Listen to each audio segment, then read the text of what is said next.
Sir Colonel, yes, there is a very large warship heading towards Kokoja village.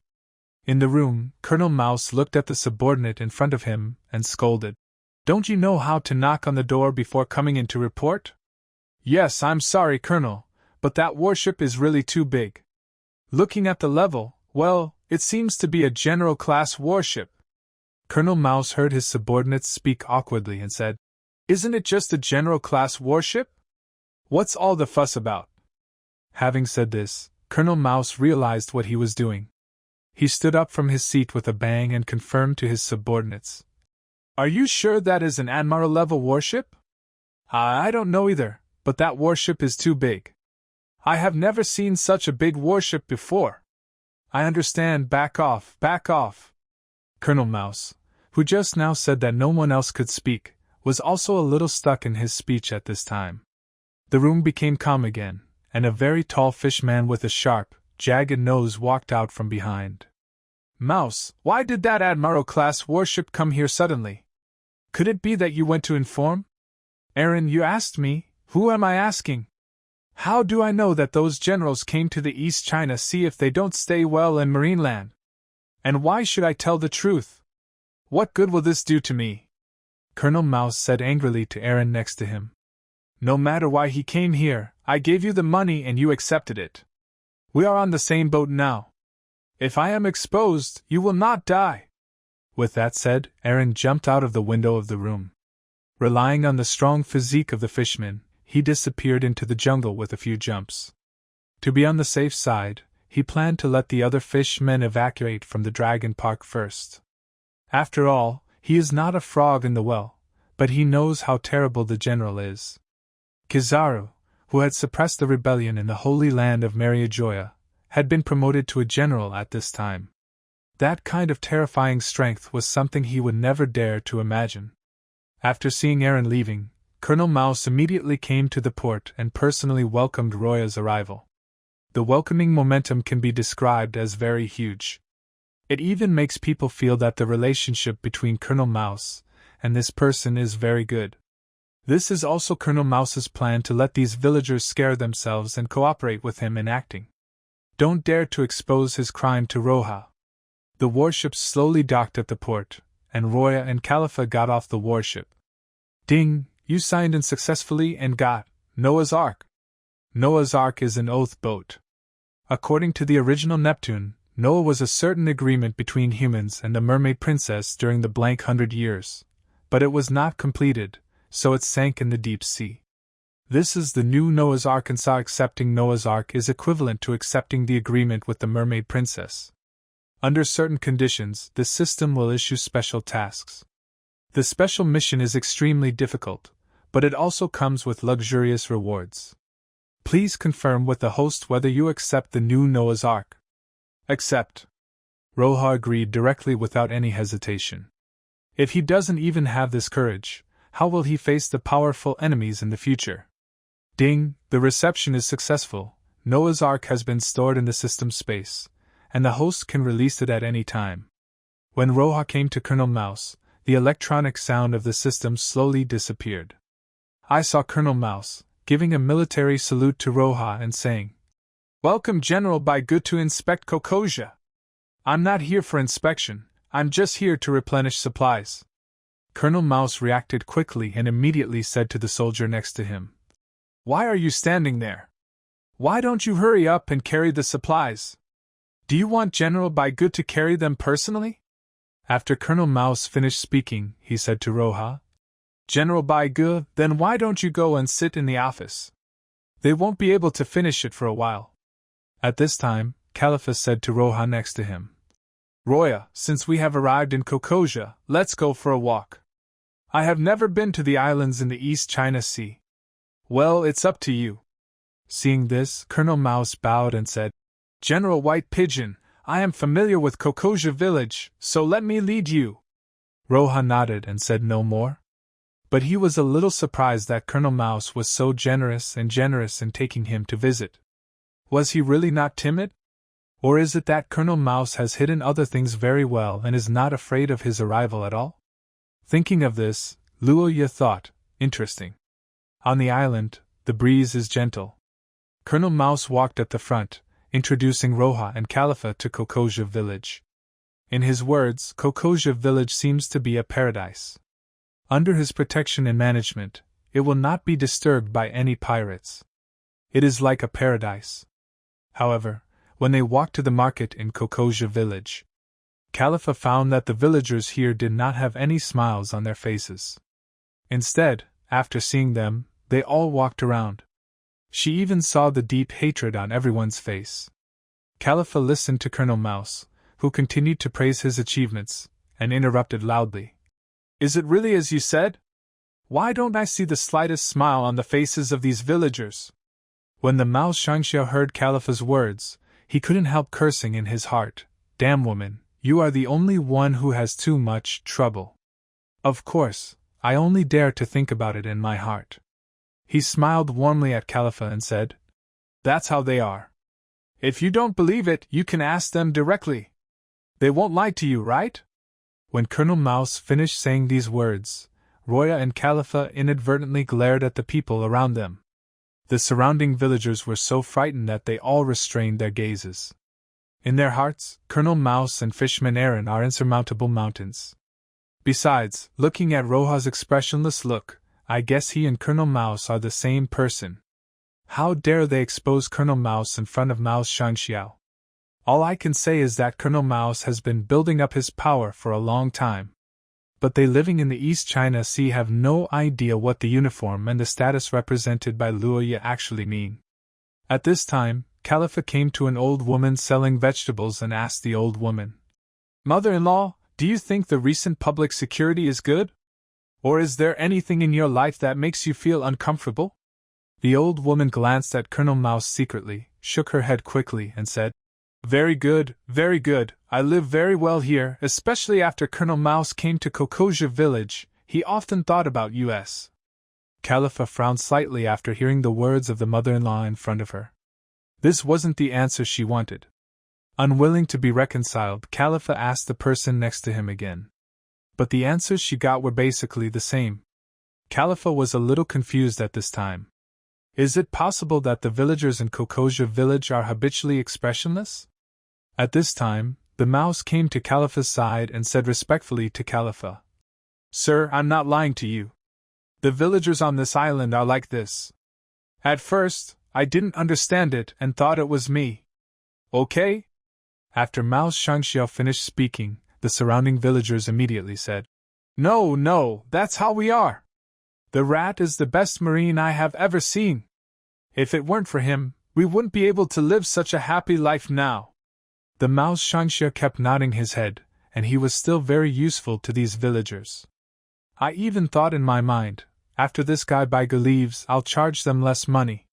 The mouse grinned, and with the 3 beards on the left and right sides of his face, he looked very vulgar.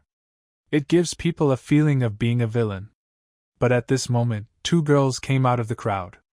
Of these 2 girls, one has short orange hair and looks very cute. One has short blue hair and looks very handsome. I saw these 2 girls coming to Roja and saying to Roja, "Sir, he is lying. He colludes with the evil dragon to keep squeezing us.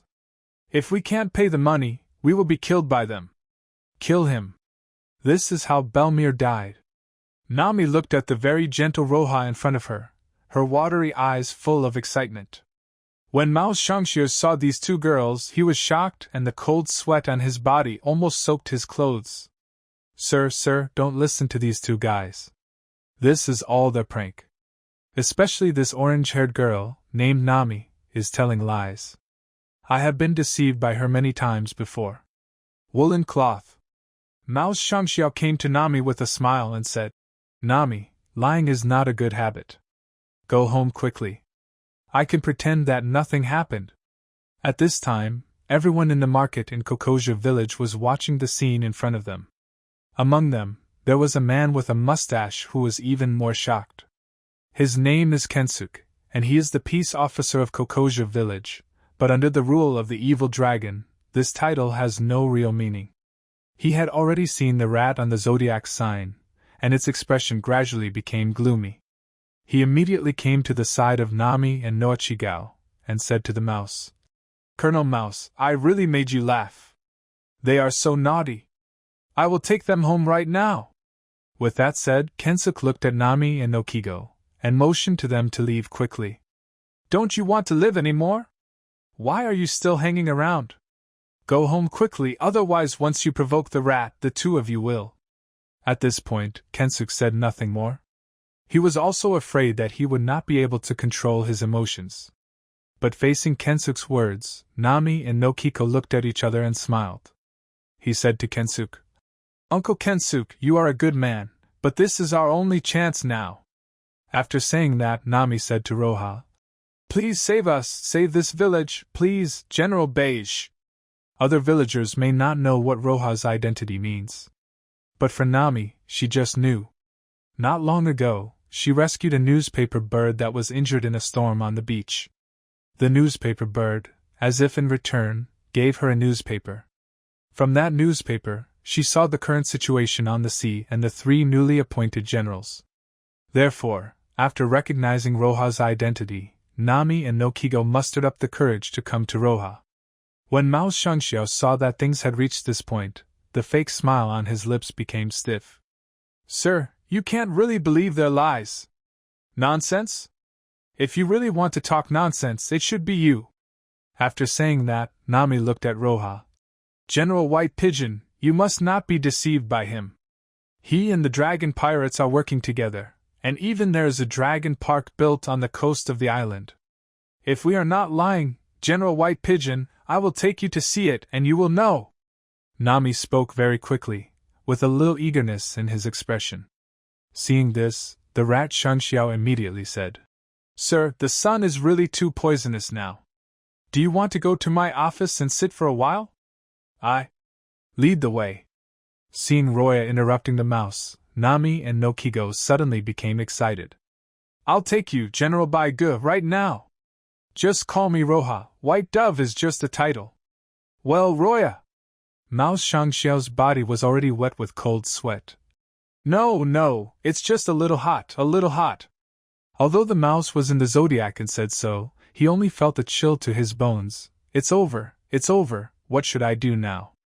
If I really want to go to Dragon Park and see so many pirates and fishmen, then I'm really done. Mao Shangxiao thought in his heart. But after thinking about it, he didn't have any better way. He could only follow Roha and walk towards the Dragon Park. After a while, everyone arrived at the Dragon Park. Nami and Nokigo obviously didn't dare to open the door and go in. Seeing this, Califa slowly opened the door. Mao Shangxiao had already closed his eyes in despair at this time. He could already imagine how General White Pigeon would treat him after seeing the dragon pirates. But as the door was slowly pushed open by Califa, the scene in front of them shocked everyone. I saw children playing in the Dragon Park, with a few adults watching them. It's like a paradise, filled with laughter and laughter. Nami and Nokigo were stunned when they saw this scene in front of them. How could it be possible? This is impossible. Obviously. It's obvious that the people here are members of the Dragon Pirates. At this time, the mouse smiled and said, Sir, what I said is right. These two little girls are addicted to lying. You must not be deceived by them. This is an ordinary paradise. Where did it come from? Where is the Dragon Pirates? Listening to the smile and the words of the rat, Nami and Nokigo felt that there was a kind of fear around them. How come? Absolutely impossible. He must have informed the evil dragon in advance, asked the evil dragon to leave, and then arranged all the things in front of him. Roya, you must believe us, he must be lying to you. There were already tears hanging from the corners of Nami's eyes. Next to her, Noichigao gently pulled Nami's sleeves, feeling very unwilling to do so. At this time, Nokigo said to Luoye, Lord Luoye, can you go to Mao Shangxiao's office and have a look? He must have Bailey who received it from us. That's enough. Do you really treat adults as toys for you to play with? Stop it, Roha said softly. In front of Nami and Nokigo, he slowly knelt down and rubbed the two girls' hair. Feeling Roha's warm palms and touching his head, Nami looked at Roha and said, Believe us, we really didn't lie to you. If even you can't see the disguise of the mouse, then Kokoja village just really. Before Nami could finish speaking, Mouse Shangxiao interrupted from the side. Do you think adults will believe you again? You two liar brats! Ignoring the mouse, Roha looked at the two girls in front of him and said something to them. It's just that this sentence is just a mouth shape. Before the two girls could react, Roha stood up and said to Kensuk next to him. You should know these two girls, right? Take them back, and teach them well. Don't let them lie anymore. This is a bad habit. I'll take them back right now. Kensuk came over from behind everyone, took Nami and Nokiko's hands, and walked towards the village. They were thinking about what Roha meant by what he said just now. At the same time, he glanced curiously at Kensuk, next to him. For some reason, they always felt that there was something strange about this, Kensuk. What is strange is that the rat is on the zodiac sign. The mouse Shangxiao looked at Kensuk and thought to himself, when did he come here and why didn't I notice it? Or was it that I was negligent? At this moment, Mouse Shangxiao's phone rang. Bulu bulu. After hearing the report from the phone bug, Mouse Shangxiao said to Roha, Sir, the supplies have been replenished. Have you finished replenishing it? Then it's time for us to leave. Khalifa nodded aside and followed Roha back to the warship. Watching the warship gradually leave, Mouse Shangxiao laughed loudly. Ha ha ha, these two people are gone, they really scared me to death just now. But thinking about Nami and Nokiko's actions just now, he felt that his chest was filled with anger. Picking up the phone, Mouse started to contact Aaron. Aaron, you responded very quickly. I didn't expect that you, who is so proud, would actually take other fishmen and leave temporarily, and even find a few people to play there. It's really interesting. It's yours. It just happened to leave. Aaron will never admit that he is afraid of the general's power. The mouse didn't say anything more, but just told Aaron what happened just now. After hearing what the mouse said, Aaron was furious and immediately said, Wait for me over there. I will go find you right away, and then I will crush those two girls to death. On the warship, Khalifa said to Roya, Roya, do you really believe what the rat Shangxiao said? There is something wrong with Kokoja village no matter how you look at it. Of course I don't believe it, but if it is true what the two girls said, there should be the dragon pirates here. But it may be that our arrival scared them away, so we need to temporarily stop them. Only by leaving for a while can they jump out. Luoya added. Otherwise, just solving the problem of rats in the zodiac sign will only treat the symptoms but not the root cause. Then shall we go back after a while? But will those two girls be in danger? Khalifa was a little worried that the mice would kill the two girls to vent their anger. So, Khalifa, I will leave this warship to you. As he said that, Roha's figure was broken. Watching the phantom in front of him dissipate, Khalifa froze on the spot. Then she shook her head. She felt that Roha's abilities were becoming more and more mysterious. I can't even wrap my head around it. On the other side, Nami looked at Kensuk, who was holding her hand, and suddenly realized what was the lip sync that Roha said to her just now. Hey, are you Roha? When Nami said this, she felt very uneasy and at the same time looking forward to it. After hearing Nami's words, Nokiko looked at Kensuk, in disbelief, and then said to Nami, Nami, what are you talking about? This is obviously Uncle Kensuk. But you can also use abilities, right? Nami's big eyes looked at the person holding her hand piercingly. I saw this Uncle Kensuk, with the corners of his mouth raised slightly, and the phantom on his body abandoned, revealing Roha's true appearance. Although Nami felt that her guess was correct, she was still very excited when she saw Roha standing in front of her. Nami jumped excitedly and hung it on Roha's waist like a pendant. A pair of beautiful eyes looked at Roya and said to Roya, Roya, you really believe in us? When Nokiko saw Nami being so fussy, he quickly said, Nami, you can't be rude to Lord Roha, come down quickly. Roha shook his head slightly towards Nokiko, and then said to the two women, The purpose of my coming to this island is the rats and the dragon pirates. In other words, you have believed in us from the beginning. Nami's eyes lit up. Of course, what we didn't expect was that the evil dragon was not in the evil dragon park. Nami was very smart. He turned his eyes and said to Roja, "So is Roja your substitute? To be precise, it's a phantom. Well, let's not talk about this for now. We just need to go to your room and wait for the arrival of the prey." Nami nodded heavily and looked at Roja with eyes full of admiration. At the same time, her heart was filled with a strong sense of security. She hadn't felt this feeling for a long time. I have to say that a sense of security is really addictive. Holding Roja's fingers tightly, Nami felt indescribably happy. At this time, the mouse and the dragon had already gathered together, and they quickly ran towards the residence of Nami and Nokigo. Walking into Nami and Nakigeo's room, it can be said that the walls are bare. There were only a few charts lying on the ground. "Do you like sailing?" Nami nodded vigorously. "I like it. My dream is to record all the sea areas in the charts drawn by myself." Looking at the energetic Nami in front of him, Ryuya thought, it turns out that Nami already had her own dream at this time. Then you have to work hard for your dreams, but you must also work hard to train your own strength. In this world where the jungle is strong and the strong eat the weak, strength is also very important. "Well, I can do it, Roja." While they were chatting, they heard footsteps coming from outside. Aaron and Mouse looked at the small house in front of them, with sinister and gloomy smiles on their faces. "Nami, Noachigao, you two guys are very good. How dare you expose me in front of that guy by G?" Before you even entered the room, the rat's voice shouted outside. It can be seen that he is really angry now. Hearing the sound of the mouse, Nami and Noachigao subconsciously moved towards Roja. "It does not matter," Roja whispered to the two women, then picked up a pen on the table and came to the door. I only heard Aaron outside saying viciously, "Why are you talking so much? Why don't you just kick the door down?" As Aaron's voice fell outside, the door was kicked open instantly. Just flying towards Roja. "Is this how you knock on the door?"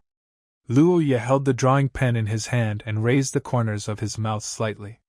The great swordsman's peak momentum completely exploded at this time.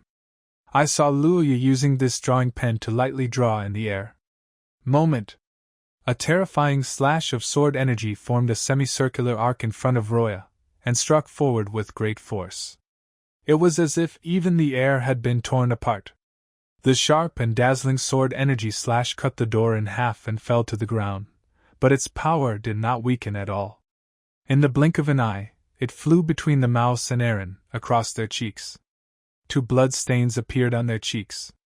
This sudden scene left Mouse and Aaron unable to react at all. They never expected that there was Roja's face behind the door. But how is this possible? The mouse saw Roja leaving with his own eyes. Mouse and Aaron stood there dumbfounded, feeling as if they had fallen into an abyss. The cold air, like a 1,000-year ice cellar, enveloped them. "Gudom!" Aaron swallowed. His fists were clenched and covered with veins. "Mouse, you framed me? Didn't you say that the white pigeon has left?" Aaron gritted his teeth and said to the mouse. However, he found that the mouse was looking at Roja in disbelief. The mouse only felt that his body was shaking as if it was out of his control. He tremblingly asked Roja, Big sir, didn't you leave from the port of Kokoja? Why did you suddenly appear here? If I didn't pretend to leave for a while, how could I catch you, a shark?" Aaron also knew at this time that he and Mouse were being tricked by Roja in front of him. Plop! As soon as Ryuya finished speaking, Mouse knelt down directly in front of Ryuya, pointed at Aaron beside him and said, "It was him, he forced me to do this. In fact, I really wanted to be a good person at the beginning. He is really a good man, sir. A good guy just keeps exploiting us, and then kills innocent people indiscriminately?" After hearing what the mouse said, Nami finally couldn't help it anymore and walked out from behind. A gleam flashed in the mouse's eyes. As long as he could catch Nami, he would be safe. Thinking of this, the mouse kicked the ground suddenly and rushed towards Nami behind Roja. Just as he was about to catch Nami, the mouse saw his body and still stood there. Immediately afterwards, the mouse felt that his eyes went dark and fell into eternal darkness. Roja had already understood the mouse's thoughts, so when he took the first step, Roja used the drawing pen in his hand, combined with the artistic conception of the great swordsman at his peak, to chop off his head. Roja said softly to the two girls behind him. Are you scared? Not afraid. Nami held Nokigo's hand tightly. Although she was just showing off, she was still extremely afraid in her heart. But she knew that if she wanted to pursue her dreams in this world, she had to experience everything in front of her. After seeing the performance of Nami and Nokigo, Roja nodded. Then he looked at Eren, who was standing not far away. I'm very curious. According to my understanding, you should be a slave who just escaped from the Holy Land Mary Joa, right? Why didn't you follow Fisher Tiger and come to the East China Sea instead? Eren, who originally planned to find a chance to escape, heard Fisher Tiger's name. His eyes were bloodshot, and he looked at Roja in front of him fiercely. Fisher Tiger! I will never recognize him. He actually wants to coexist peacefully with humans. You must know that we fish men have noble blood and are naturally stronger than humans. We should enslave humans, not what bullshit peaceful coexistence. Powerful? Can you beat me? Roja smiled lightly at Eren. White pigeon! Don't think that just because you are a general, you can do whatever you want. I will kill you today and then eat the two people behind you. Same on darts. Eren's calf suddenly swelled a little, the muscles bulged, and the veins bulged on it, driving the whole body towards Roja. Like a torpedo. He planned to use his jagged nose to pierce Roja's heart. No matter how strong the general is, he can't survive without his heart. Just as Eren was thinking about it again and again, he saw Roja's arm suddenly wrapped with armed domineering energy. Like lightning, he pinched Eren's jagged nose. In an instant, the saw teeth on it were easily crushed by Roja, and then he was thrown directly into the sky. It's obviously a fight, but the whole action is smooth and flowing, like art. The intense pain went straight to his brain, causing him to scream in pain. Feeling the howling wind in his ears, Eren felt bad all over. How could human beings be so powerful? Impossible.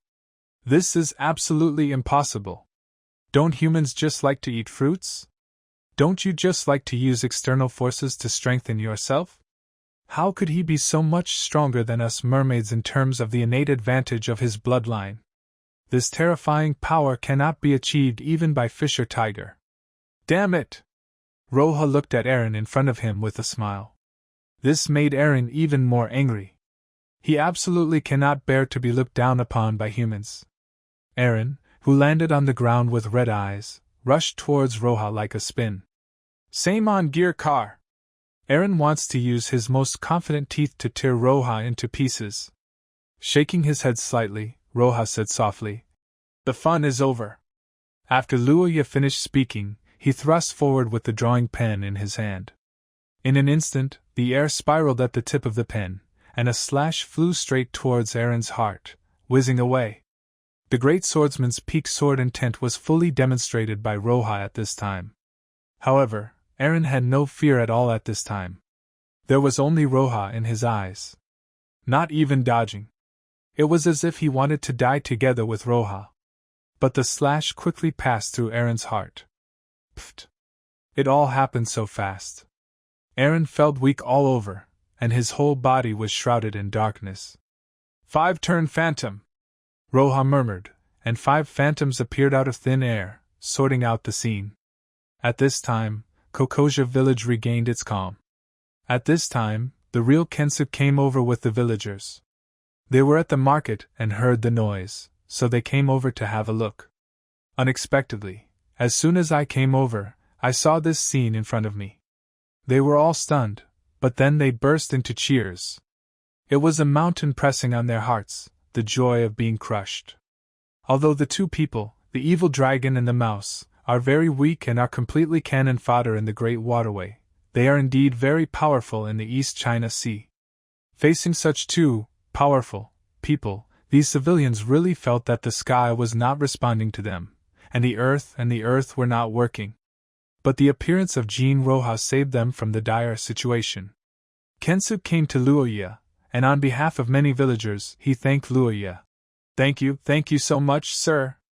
If it weren't for you, We really can't imagine what our future life will be like. It's not me you're thanking, but them. With that said, Roha pushed Nami and Nokigo out from behind. Kensuke naturally knew what Roha's words meant. Some of these adults actually didn't even have the courage to do these two children. If they hadn't stood up and told General Baigu these things, they might have continued to suffer here. Nami crossed her arms, with pride written all over her pretty face. At this time, Khalifa came to Kokoja village again, still holding many baileys in his hands. Folks, this is the evidence of bribery and bailey that I found from Mouse's office. How many baileys have been forcibly collected from you? Can you take them from me? When bailey was distributed to the people in Khalifa, Roya was dragged by Nami and Nokigo to the small yard behind the room. This courtyard is full of orange orchards. Just listen to the system's electronic sound, ringing in Roha's mind. Ding! Congratulations to host for checking into the orange garden and getting Nautical Encyclopedia. Seeing this reward from the system, Roha glanced at Nami next to him. This kind of reward is useless to him, but it is a priceless treasure for this girl who yearns for the sea. Nami and Nokigo picked plump oranges for Roha, put them in a basket made of rattan, and handed them to Roha. Royal, this is our little thought, don't dislike it. Nami blinked at Roya. Nokigo pulled Nami next to her, and then said to Roha, Lord Roha, we don't have anything good to give you. We only have these oranges that we have cultivated with all our efforts. Please accept them, don't dislike it. After hearing what Nami and Nokigo said, Luo Ye immediately said, How could I dislike it? It's too late to like it. As he spoke, Roha conjured a nautical encyclopedia from under his cloak, as if by magic, and handed it to Sister Nami. I didn't bring any good things with me when I went to sea this time. I only have this. I hope you like it. Nami's eyes suddenly lit up when she saw the chart in the book. Of course I do. As long as you like it, it's getting late now and we're ready to leave. Roha looked at Nami, who was somewhat reluctant to give up, and said softly, Nami, Nokigo, remember what I said, if you want to live as you please on this sea, you must work hard to make yourself stronger. After leaving the orange grove, Khalifa also solved the problem of the villagers of Kokoja village. After reuniting, the two people drove the warship and left from Kokoja village. Nami and Nokigo were also at the port at this time, watching Roya and Khalifa gradually go away. Nami clenched the navigation book in her hand and swore in her heart, I will definitely become Roya's exclusive navigator in the future. Above the sea, Roya and Khalifa were basking in the sun on the deck. Seeing the newspaper bird flying in the sky, Khalifa took out 100 belly and bought a newspaper. Roya, you appear again in this issue of the newspaper. Oh, what did you say this time? What else can I say? I can only say that you are so wise and powerful, Luoya. Khalifa said, looking at Roha and giving him a wink. But Roha didn't pay attention to Khalifa, but squinted his eyes and enjoyed the bright sunshine. At this moment, his general's phone rang. The phantom flickered, and the next second, the phone bug appeared in Roha's hand. As soon as I picked up the phone bug, I could hear chaotic sounds coming from the phone bug. This is the sea area near Zilyoba village, G53 Branch Marine Fleet, requesting support. Hundreds of crows are massacring Marines here. Anyone with fighting skills, please come over immediately to support. Hearing the voice of the phone bug, Roha instantly remembered it. In the original work, Baiji Crow created his own spoon. From a certain perspective, Baiji Kelyo is indeed a genius, but he prefers a comfortable life. Khalifa, let's go over quickly and provide support. On the other side, near the sea area of Zilyoba village, Crow looked at the corpses everywhere, with a hint of ferocity on his lips. He said to Jangao next to him, Zanao, isn't hypnosis over yet? Because willpower is a bit beyond my expectation. It will probably take about 5 minutes. I need to give him a deep hypnosis.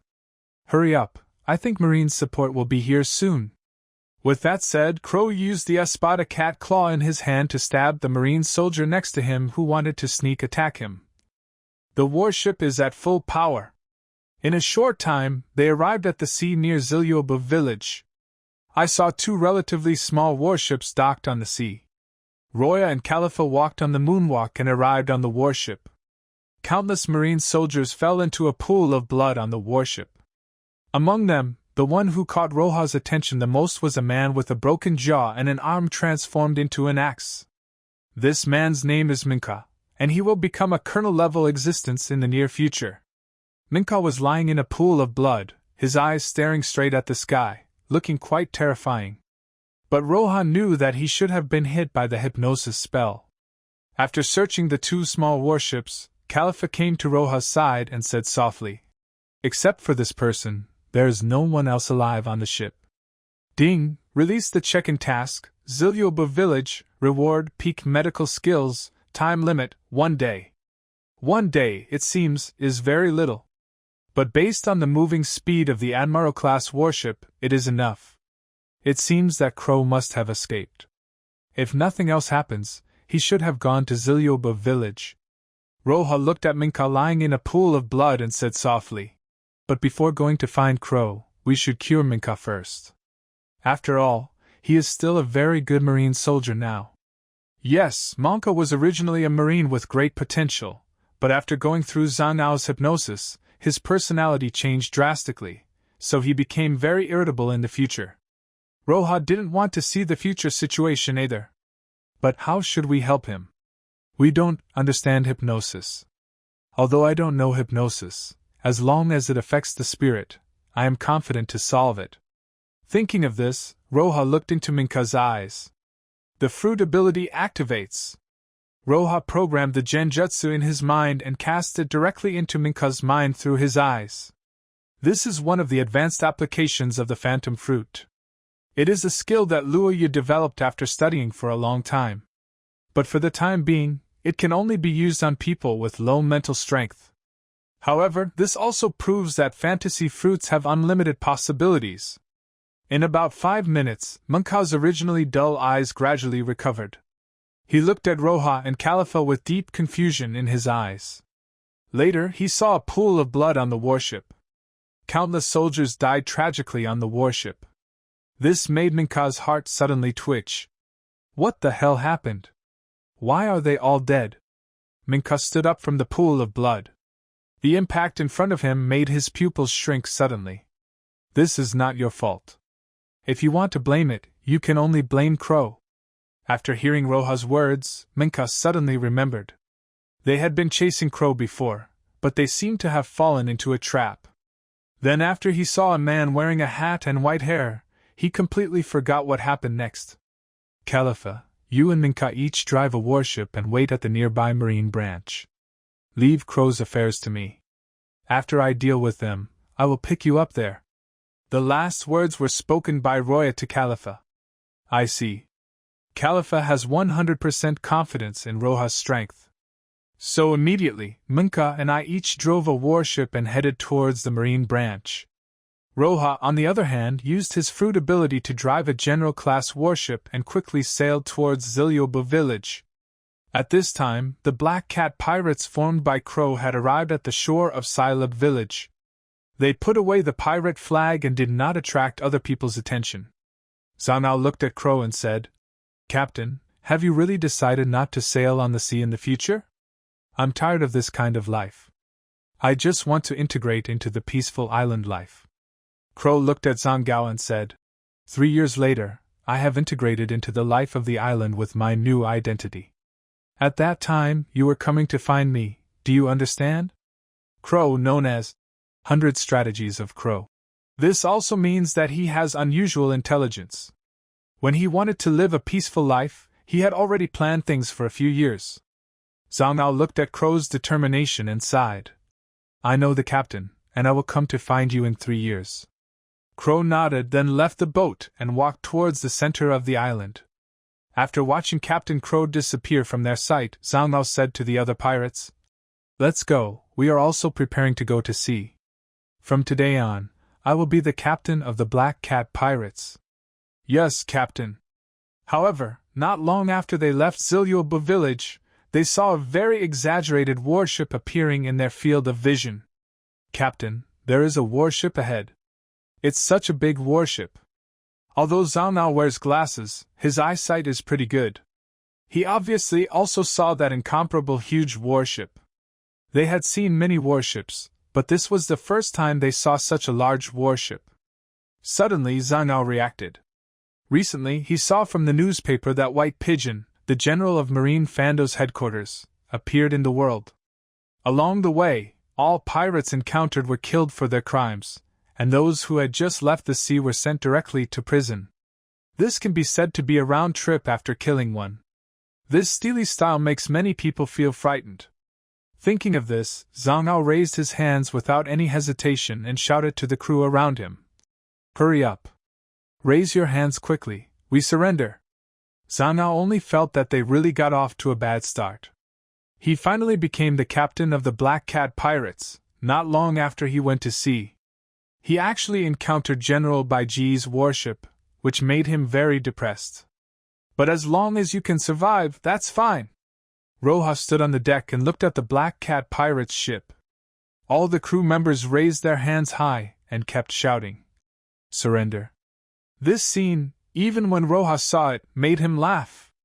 Slowly stopping the warship, Roja looked down at everyone in the Black Cat Pirates. At this time, the atmosphere in the air was very stagnant. Zhang Ao's forehead was even covered with a lot of cold sweat. In this world, the weak eat the strong. Roja is stronger than them, so he can decide their life or death. Everyone's hearts are already hanging. Just listen to Roja's voice coming from far away. Thumbs up. When he heard Luoya calling him, Zhang Ao's heart was in his throat. The unprecedented tension made his face pale. Here, come. Sir, how do you know my name? Hearing Zhang Ao's words, Luoya thought in his heart, could it be that I still want to tell you that I am a time traveler? Thinking of this, the aura on Roya's body suddenly dissipated. The terrifying momentum, like a ferocious beast, seemed to be directly pressing on their hearts.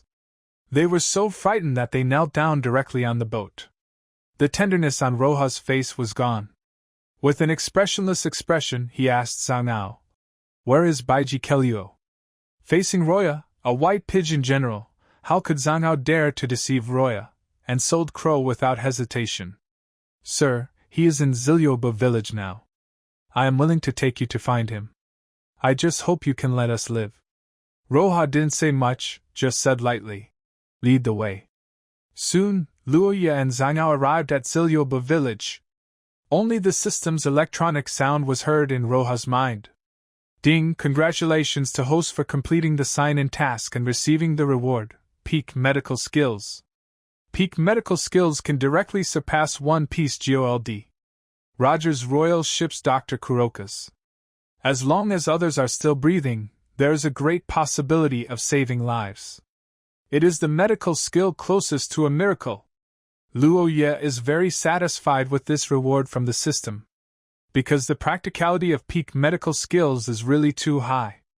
It can be said that it is a life-saving skill.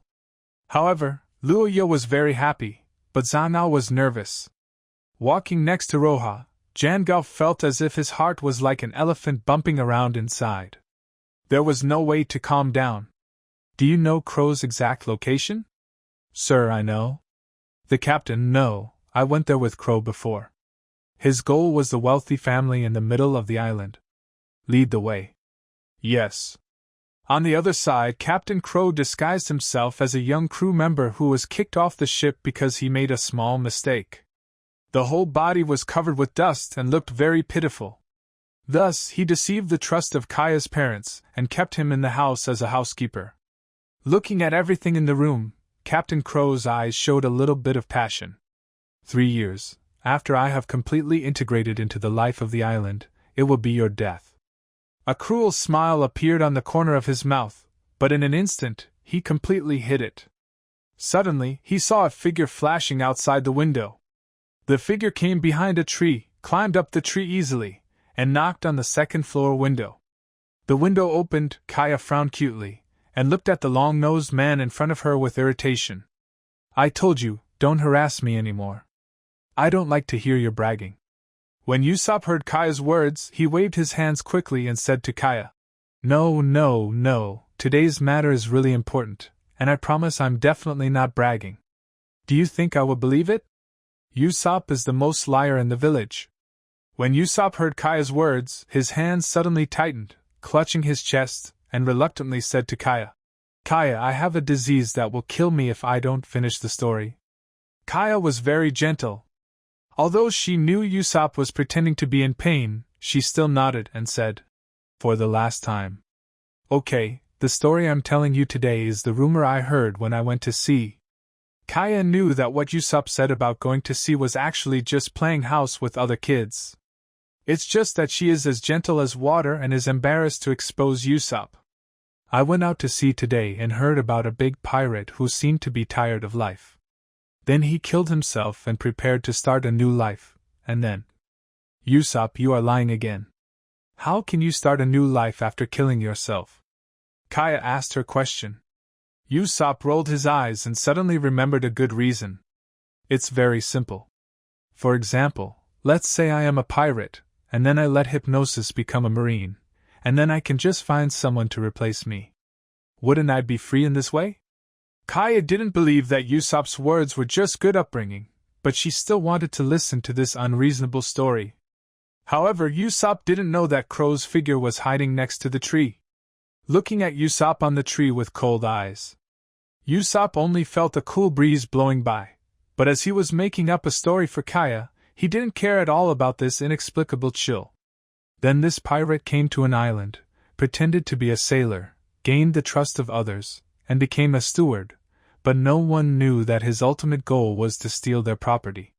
Fortunately, all this was discovered by a prince, who finally appeared and saved everyone. Hear Usopp tell the ending of the story. Kaya was already very angry. That's enough, Usopp. I didn't expect you to be this kind of person. Do you know that a butler came to my house today, so you deliberately made up this disgusting story to tell me? Usopp, I will never give you any chance again. With that said, Kaya closed the window directly and ignored Usopp. Usopp was stunned for a moment. He still hadn't realized what was going on. What butler? I'm just bragging. I really don't mean anything else. However, the closed window did not open again. With a sigh, Usopp climbed down from the tree. He really just wanted to come over and talk to Kaya. As long as he can talk to Kaya, he is already very happy. Really, what did I say wrong? Usopp kicked a stone casually, only to find a man in a black tuxedo looking at Usopp with a smile. Usopp didn't know this man. He had never even seen him on this island. Who are you? Crow looked at Usopp in front of him, pushed up the glasses on the bridge of his nose, and said, I originally thought that I was hiding perfectly, but I didn't expect that you would see through it. So, in order for the plan to be implemented smoothly, I'll ask you to die first. As he finished speaking, Crow had already put on his espada, cat claw, and the cold light of the blade was reflected in Usopp's pupils. He finally knew where the cold wind was blowing just now. Usopp didn't expect the story he just made up at random. At this time, it actually happened in front of him. He had to tell Kaya.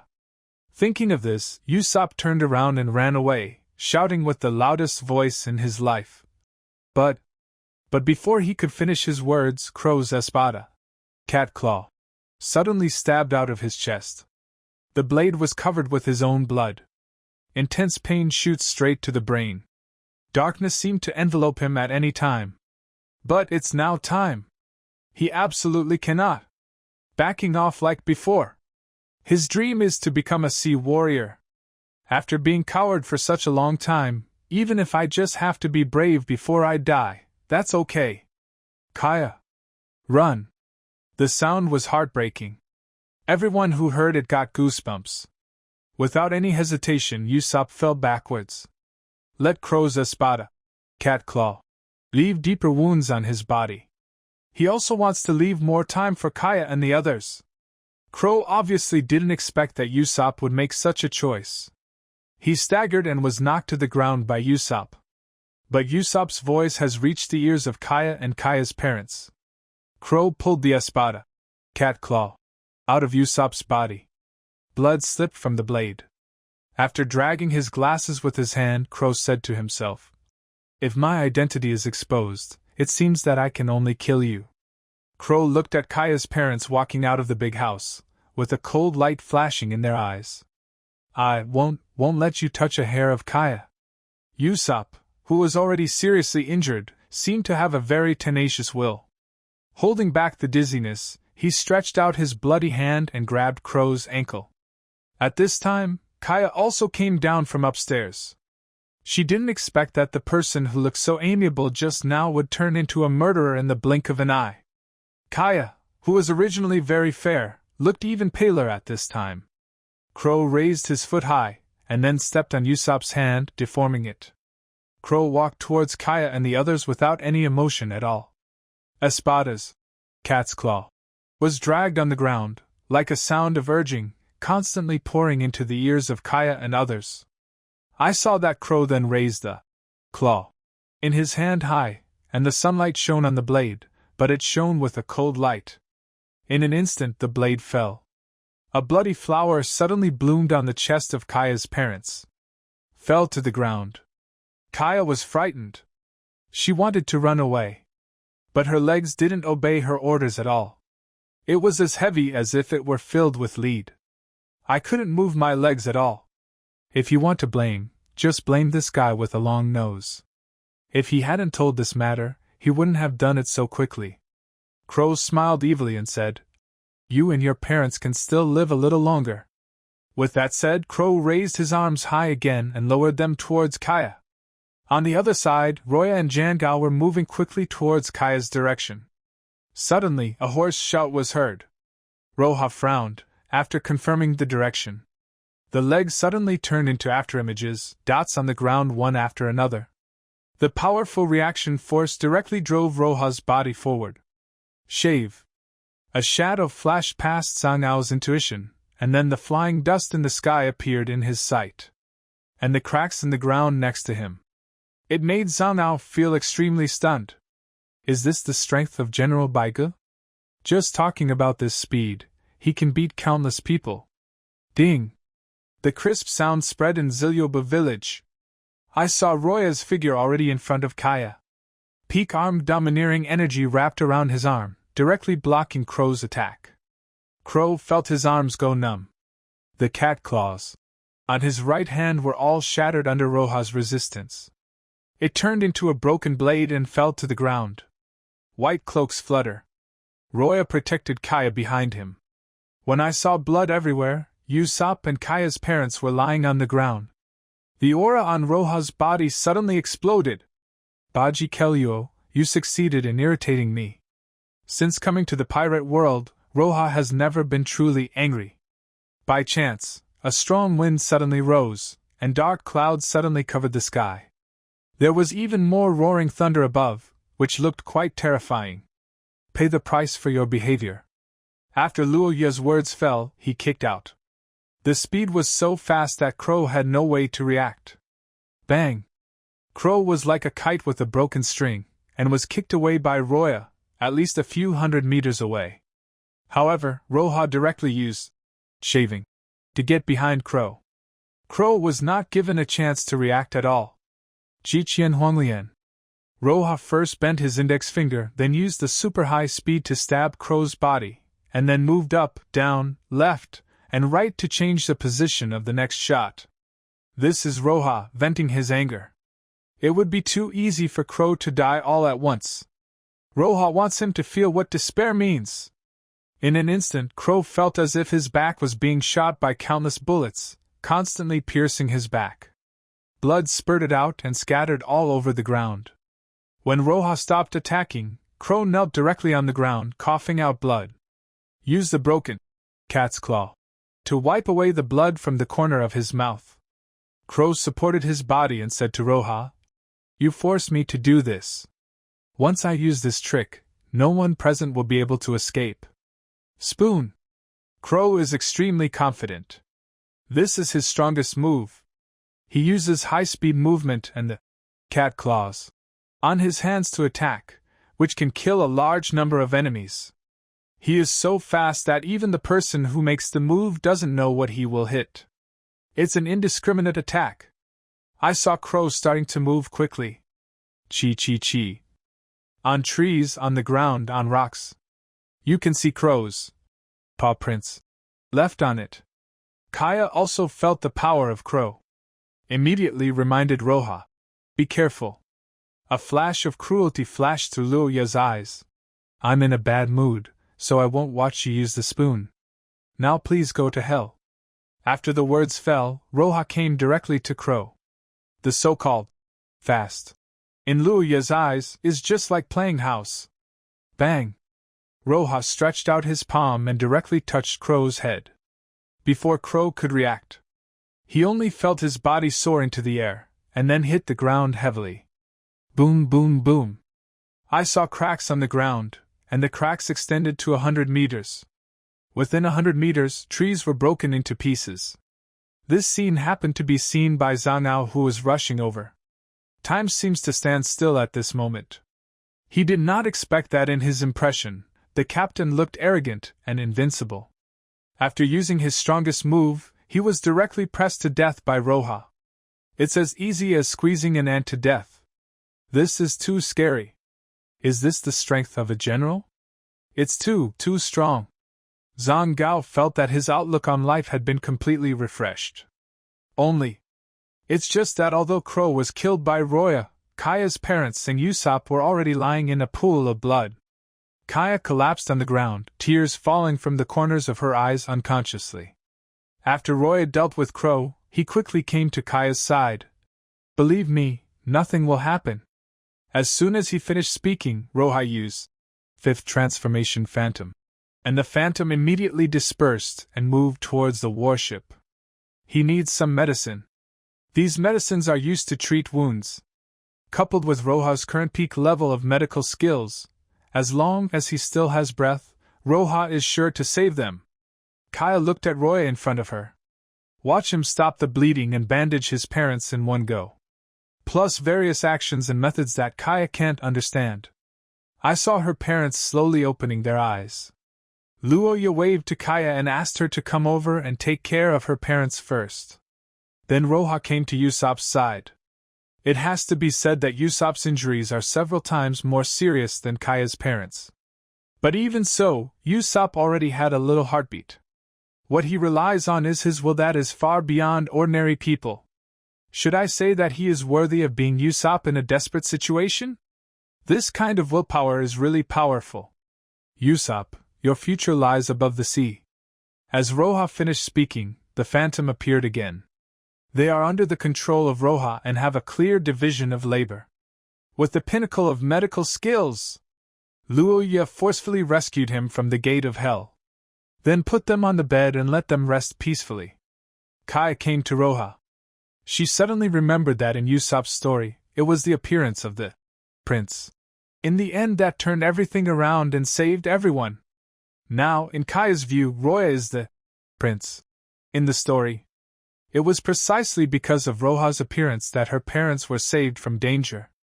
Usopp is now awake, and as long as they recover, everything can return to its original state. And all of this was brought about by the medical skills of the man in front of me. Subconsciously, he threw himself into Roja's arms. As a young girl, Kaya was really scared just now. At this time, she finally couldn't restrain her emotions. In Roja's arms, I cried. I don't know how long I cried. It wasn't until Kaya felt her eyes were a little red and swollen that she stopped. After the two chatted for a while, Kaya suddenly said seriously to Roya, Roya, I want to study medicine, and I want to be as powerful as you. I no longer want to be powerless and look at myself. Relatives are in front of me. So, Roya, can I worship you as my teacher? Kaya looked at Roya, her eyes full of expectation, hoping that Roya would agree to her little wish. Hearing Kaya's words, Luoya just said lightly, You must drink the prescriptions I wrote for you before on time for your parents. It is good for your parents' health. If you take them for a long time, they can also prolong your life. Well, I understand. Luoya did not answer whether he wanted to accept her as his disciple. Listening to Roya's words, Kaya lowered her head in disappointment. Roja stood up from the chair, walked slowly to the door, then turned to Kaya and said, Kaya, when their injuries are almost healed, you can just use the phone bug to contact me directly, and I will send someone to pick you up. After hearing Roya's words, Kaya stood up from the chair excitedly. When he came to Roja, he said excitedly, "Really? A man of his words. Royal, thank you. If it weren't for you, I really don't know what I would do. You are the light of my future." Saying that, Kaya stood up on her tiptoes and lightly pressed her lips on Roja's lips. After making an agreement with Kaya, Roya left the room. Only Zhao was seen, still waiting for him here. "Hey, I thought you had escaped." Zhao smiled bitterly. If he ran away, it would be the end. "General White Pigeon, I have decided that I am going to surrender, and then after cleansing my sins, I will join Marine." "Oh, what's the reason?" "Because I discovered that senseless killing is nothing but a sin." "Whatever." With that said, Roya left Silab village and drove the warship to the nearby Marine branch. He was going to pick up Khalifa and go back with him. Of course, Roja still left a phantom. After seeing that they really surrendered, the phantom dissipated. But even so, this made Roja a little dizzy. After all, the distance between the main body and the phantom is really too far. Although the phantom is identified, it may not be limited by distance. But as the distance increases, the physical consumption will increase exponentially. It is easy to cause exhaustion. However, this can be regarded as a discovery, allowing Roja to understand the fantasy fruit better. From the Marine branch, we picked up Khalifa. The two people drove towards Malinfando. This trip, Roja can be said to have gained a lot. Not only was his reputation completely achieved, but he also obtained Noah's Ark and the pinnacle of medical skills. You know, on the sea, the most important thing is basically the ship. Secondly, it is medical skills. Ships sailed on the sea, and medical skills allowed for better treatment after injuries. If you do not receive good treatment in time after being injured, you can easily become infected and die. Every year, not a few people die on the sea due to this reason. Just when Roya and Khalifa were chatting happily, the phone bug rang again. Khalifa's temperament instantly transformed into an iceberg beauty. She came to the phone bug and originally planned to hang up the phone bug directly. But when Khalifa saw the phone bug, it showed the appearance of the Warring States Fleet Admiral. He suddenly became serious and immediately answered the phone. "Master Fleet Admiral, I am Khalifa." "Khalifa, notify Roja immediately and ask him to prepare for battle and go to the sea area of Ronaderon. Zifa has sent a distress signal." "Yes, Fleet Admiral." Khalifa agreed simply and neatly. But there was a huge wave in her heart. What kind of guy could make someone who was once Zifa send out a distress signal? But Khalifa didn't waste time. She immediately came to Roya and told Roja about the matter. Roja did not hesitate and immediately controlled the phantom and sailed quickly towards the sea area of Ronaderon. Roja knew who Zifa's opponent was. A guy with a low IQ who has no brain except muscles in his body. But it is said that his strength is comparable to that of Whitebeard when he was young. I don't know why, but at this moment, Roya felt a little worried. It took Roya a whole day to reach the sea area of Ronaldo. According to the news received by Roja during this period, Zifa is still being chased by Whitebeard too and continues to flee. At this time, because the warship was severely damaged, it came to an island. But they have lost a lot of Marine interns. You know, Zifa's current position is Marine's elite instructor. The interns he brought out are all very outstanding and have potential. At the same time, it is also Zifa's hard work. Come to think of it, Zifa already hates Whitebeard too to the core. "Khalifa, contact Zifa." The call bug lasted about 2 minutes before I was able to pick up the phone. From the phone bug, Roja could hear the sound of wind and rain. And the sea area not far away from him happened to be covered with dark clouds and strong winds. "Teacher Zifa, we are coming soon, please hold on." "By G, before you come, I will definitely hold on, even for the sake of these children." After speaking, Zifa hung up the phone. At this time, Zifa already had confidence in his heart. The white dove is nearby. He only needs to drag the Whitebeard 2 in front of him, and then wait until Roja arrives, and then they can work together to repel him. Just looking at his empty right arm, Zifa showed a wry smile. I hope my body, which is already showing its age, can withstand the high-intensity battle. Teacher Zifa, don't fight, we can continue to escape. As one of Zifa's most proud students, I was naturally aware of Zifa's intentions. However, at this time, Zifa had lost his right arm while constantly resisting Whitebeard 2's attacks, making it even more inconvenient to fight. I can't escape, and I will soon reach the range of his attack. It will be even more dangerous by then. Instead of doing this, it is better for me to drag him down and create more time for you. Zifa showed a smile on his face and said, But don't worry, General Baiga will be here soon. He is the general with the most sense of justice I have ever seen. I am relieved to entrust you to Baiga. After saying that, Zifa rushed towards Whitebeard 2 and shouted loudly, Leave this place to me. When Miss Bajin saw Zifa, he actually dared to rush towards them alone, with a sarcastic smile on his lips. Weibel, kill the man in front of you. Your father, Whitebeard, will be very happy when he finds out. Okay, mother. Whitebeard 2 Weibel, after hearing the words of his mother Miss Bajin. The whole person suddenly became excited. Holding a long-handled sword, he waved it and rushed towards Zifa. Every time you take a step, shallow pits will be left on the island. Weibel, who is nearly 7 meters tall, looks like a monster. The upper body has a lot of flesh, but the feet are very thin. His hair reaches down to his legs, and the sideburns are tied into braids. He has 3 shocking scars on his body, representing numerous military achievements.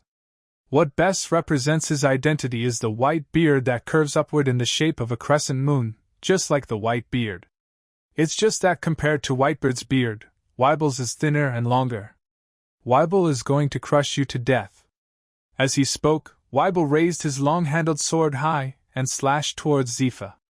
I saw a huge slash appearing out of thin air. He roared towards Zifa. Zifa's heart darkened. Armed color domineering coverage. Black arm punch. Zifa's arm, known as the Black Arm, sent out his most powerful blow at this time. Boom! A huge sound came from the island. What followed was a strong hurricane, with them as the center, kicking up countless plants and dust. Miss Bajin's small body was almost blown away by the strong wind. Weibel, are you planning to murder me? I'm sorry, mother, I will be careful next time. When Zifa saw this scene, he thought to himself, good opportunity. Shave. Black arm punch. Zifa came behind Weibel and punched Weibel on the back.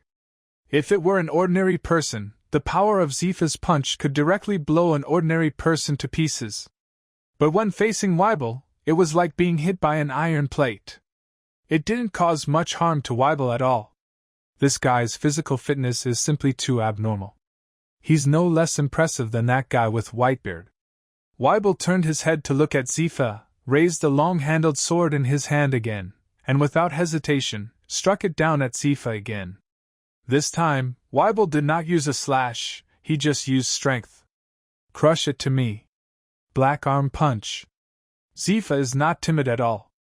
Although he has broken one of his hands, he has not forgotten the iron blood of Marine General.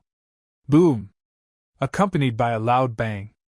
A figure flew out of the dust in the sky, falling heavily to the ground.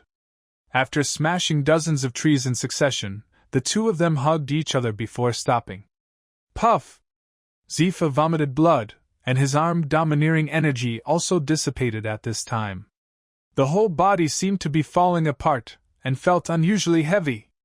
A strong sense of powerlessness spread from his arms to his whole body, and a tingling sensation spread throughout his body. Ahem. Zifa looked at Weibel not far away. He did not expect that Weibel could inflict such serious injuries on him even with just his strength. But for those children, I will continue to fight. As long as I persist for a while, the white dove will come. Zifa clenched his teeth, blood seeping from his teeth. Enduring the severe pain, Zifa got up from the ground. His right hand is broken and his left hand is disabled, but he still has his feet. He can still fight. Miss Bajin saw Zifa shouting from the ground in such a state of embarrassment, and immediately taunted Zifa. Weibel, let him know how to Write the word death. Okay, mother. Weibel was very obedient and walked slowly towards Zifa. Seeing that huge body getting bigger in the field of vision, the shadow gradually enveloped him. Zifa looked at Weibel without fear. Armed color entanglement. As the words fell, blood spilled from Zifa's mouth, but he still struck Weibel with a merciless blow. Bang! Broken left leg. Under Weibel's blow, Zifa was blown straight away like a kite with its string broken. Too strong! Weibel is really too strong. This is almost as powerful as Whitebeard when he was young. If he were young, he might still have the strength to fight. But as he grows older and changes in mentality, his combat effectiveness is far less than before. There was a hint of darkness in Zifa's eyes. He may really not be able to hold on any longer, but his death will not be in vain. He will fight for the last time for his students. He may really not be able to hold on any longer, but his death will not be in vain. He will fight for the last time for his students. Zifa thought in his heart. He pressed his head against the ground, and blood continued to seep out of his body. With only the existence of his last leg, Zifa once again stood up in front of Weibel. Miss Ba Jean curled her lips in disdain when she saw this scene in front of her. Weibel, give him the final blow. I really don't know why you persist to this point. Yes, mother. After hearing Miss Ba Jin's words, Weibel shook his huge figure and walked slowly towards Zifa.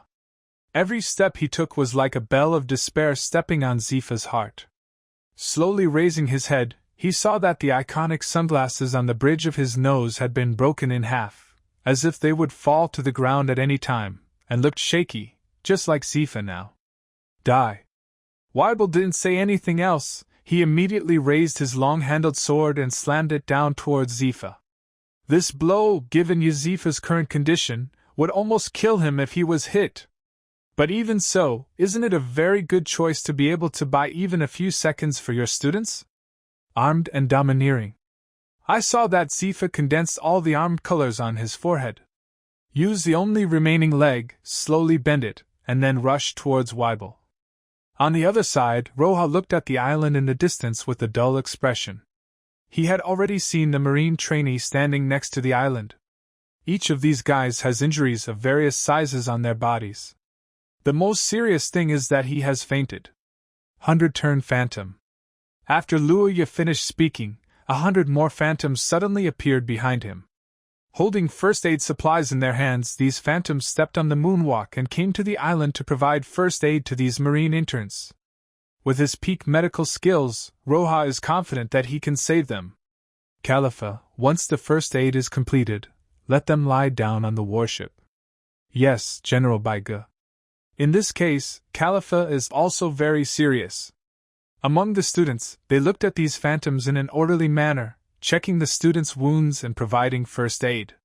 Where is Teacher Zifa? Isn't he with you? Roja glanced around and didn't see Zifa. The bad premonition in his heart seemed to be vaguely confirmed. At this time, Ayn came to Roja and said anxiously to Roja, General White Pigeon, Teacher Zifa, in order to protect us, he went to deal with Weibel. Please put away the phantom and use your strongest power. Please go and help the teacher, please. As Ayn's words fell, all the students, as long as they were conscious, bowed to Roja. However, in line with the current scene, it looks quite tragic. The situation has developed to this point, but making choices for others is a very rude thing. Besides, only children can make choices, adults want them all. After the words fell, Roja didn't wait for them to realize what this sentence meant. The whole person rushed out like an arrow from the string. The pinnacle of the 6 styles shave. Roja's figure suddenly disappeared. The whole person kept flashing in the jungle. Moved quickly in the direction pointed by Ayn. Everyone froze in place. One of them was shocked by the speed of Roja's movement, and the other was shocked by the hundreds of phantoms, which still did not dissipate. General Baigu, is this doing 2 things at once? This is too strong. Is this the strength of a general? No, General Beige should be the most powerful general. Listening to the discussion of the marine interns around him, Ayn only felt that Teacher Zifa could be saved. As long as the white pigeon can arrive, it will definitely be able to. Bang! Before Ein could finish speaking, a deafening sound erupted from the center of the island. Ein's expression changed, and he suddenly had a bad feeling in his heart. The center of the island. It was already devastated by this time. A large number of jungle trees are swaying here and there. There is a huge pothole in the middle. Inside lay Zifa, who was seriously injured. The sunglasses on Zifa's nose were completely broken. The blood was even more dyed red, and his Mexican-style purple hair. Looks like he's dying. Ahem. Zifa spit out some more blood. The blood at this time was so rich that it was almost black. His body was full of serious injuries, and even opening his eyes was very laborious. Weiber, you smashed Zifa into a pulp! Really, isn't it just to kill Zifa? You are so grinding! Miss Bajin was beside him, constantly complaining about Weibel. Weibel scratched his head.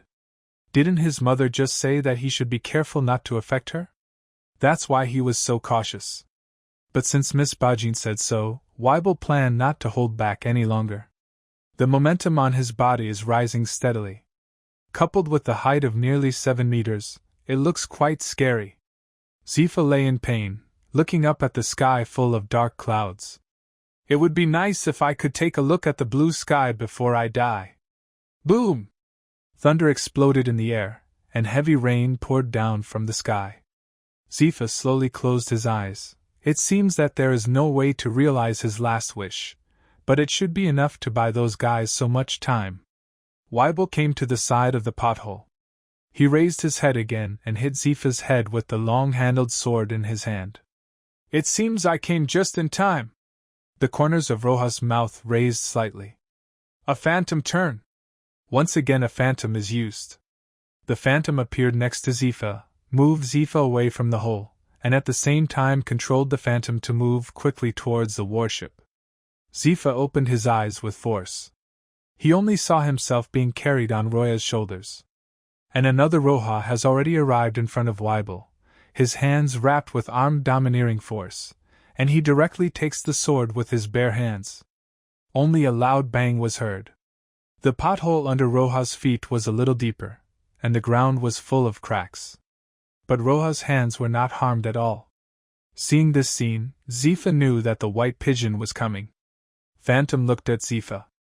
At this time, he said softly, "Teacher Zifa, you are really working hard, but it doesn't matter.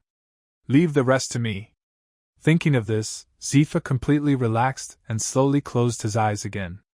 Within the pothole, Roja looked at Weibel in front of him, his eyes burning with burning fighting spirit. "Whitebeard too, let me see how powerful you are." Miss Bajin looked at the white pigeon in front of her and caught Weibel's attack with both hands, feeling very shocked. But then she said fiercely to Weibel, "Weibel, kill the person in front of you. As long as you can kill him, I will let you have a full meal." Weibel's eyes lit up. "Tired!" With a murmur, Weibel's aura surged again. Miss Bajin saw this and ran away quickly. She knew that if these two monsters fought, it would easily affect her. But she also believes that with the power of Whitebeard too, she can definitely kill the newly appointed White Dove General. Because Whitebeard too has the power of Whitebeard when he was young. Weibel looked at Roja in front of him and kept chanting, "Full rice! Full rice! Full rice! You guys are really stupid. You were so abused by Miss Bajin and you still follow her." Roja looked at Weibel in front of him and said lightly. As for Miss Bajin, who fled to the side, Luoya didn't take it seriously at all. She couldn't escape from the island anyway. In addition, she is just an insidious ordinary villain. If she really bumps into those students, she will be dead. Therefore, Roja only needs to defeat Whitebeard too now. "Come on! Weibel, let me see how powerful you are!" When Weibel heard what Roja said, he immediately picked up his long-handled sword and smashed it towards Roja. Roja's hands, covered with armed colors, easily received Weibel's attack. There was another loud bang. But Roja was still not hurt. Unmoving as a mountain. Facing Weibel, who was nearly 7 meters tall and possessed the youthful strength of a white beard. Luo Ye's expression remained unchanged, and he remained where he was, not wavering at all due to Weibel's attack. Not even his steps moved at all. Weibel, on the other hand, felt numb. Is this the only way to go back and forth? Isn't this too heartless? With that said, Roja came behind Weibel in the blink of an eye. Finger gun cannonball! Roya stabbed Weibel in the back of the head. The powerful force will directly make Weibel fall into pieces. A bloody hole appeared on the back of Weibel's head. Just how long does it take? In just 5 or 6 seconds, the blood hole was restored to its original state. Roja's brows frowned slightly. Isn't this terrifying reply-ability a bit too perverted? Just as Roja was thinking this, Weibel got up from the ground. It hurts, Weibel hurts! At this time, Weibel's eyes were already full of red threads. He turned around and looked at Roja, with a hint of madness in his eyes. Boom! Weibel's legs that were disproportionate to his body kicked hard on the ground. A huge crater was left on the ground, with broken stones falling in disorder around it. Whether in front of Roya or Weibel, Xiao Dao was like tofu, unable to withstand the power of the two of them. Facing Weibel, who was rushing towards him like a cannonball, Roja narrowed his eyes slightly. He doesn't have much mood swings. He just found the right moment, stepped forward, grabbed Weibel's head with his right hand, raised his left hand high, and hit the back of Weibel's head mercilessly with his elbow joint again. The huge impact brought Weibel into close contact with the ground. At this time, thunder also exploded in the sky. The rainstorm got a little heavier. A large amount of rainwater gathered in the pothole beneath Weibel. This left Miss Bajin, who was observing the battle in the distance, completely stunned. How can it be? Wei Buer, he is actually no match for General White Pigeon. Is it possible that General White Pigeon has more power than Whitebeard did when he was young? In Miss Bajin's heart, it can be said that it has changed 1,000 times. She looked at Roja in the distance with a horrified and dull look on her face. She doesn't have much knowledge, and she doesn't have much strength. So she couldn't recognize it at all. Roja's arm domination was at the peak level. This alone can make Roja's combat effectiveness reach a very terrifying level. But this does not prevent Miss Bajin from wanting to quit. Weibel, let's withdraw. I haven't waited for Miss Bajin to finish speaking. I saw Luo Ye gently patting Miss Bajin on the shoulder. Miss Bajin was stunned and turned around. When she saw who it was, she felt that her heart had fallen into an ice cellar. This is obviously a phantom created by Roja. The phantom smiled slightly at Miss Bajin, and then pointed to the gun. A bloody flower bloomed on the island. Roja was very disgusted with this woman. Because this woman is a person who can satisfy her own selfish desires and will not give up until she achieves her goal. You can tell just from the fact that Weibel doesn't have enough to eat all year round. It's just that Luo Ye is not responsible for judging her sins, he is only responsible for sending Miss Bajin to hell. With the death of Miss Bajin, the phantom disappeared. Weibel was completely furious. With his eyes red, he stared at Roja. Die! Die! Die! In his mouth, he kept saying the word death. The muscles on his body began to bulge crazily, and veins popped out. The whole person looked swollen. If it was nearly 7 meters just now it has become a giant of more than 10 meters. Even from Khalifa in the distance, Weibel can be seen. What kind of monster is this guy? This is too scary. Is it really okay, General Baiga? Actually, we can retreat now, the surrounding marine interns said to Khalifa. At this time, Khalifa said to the phantom next to him.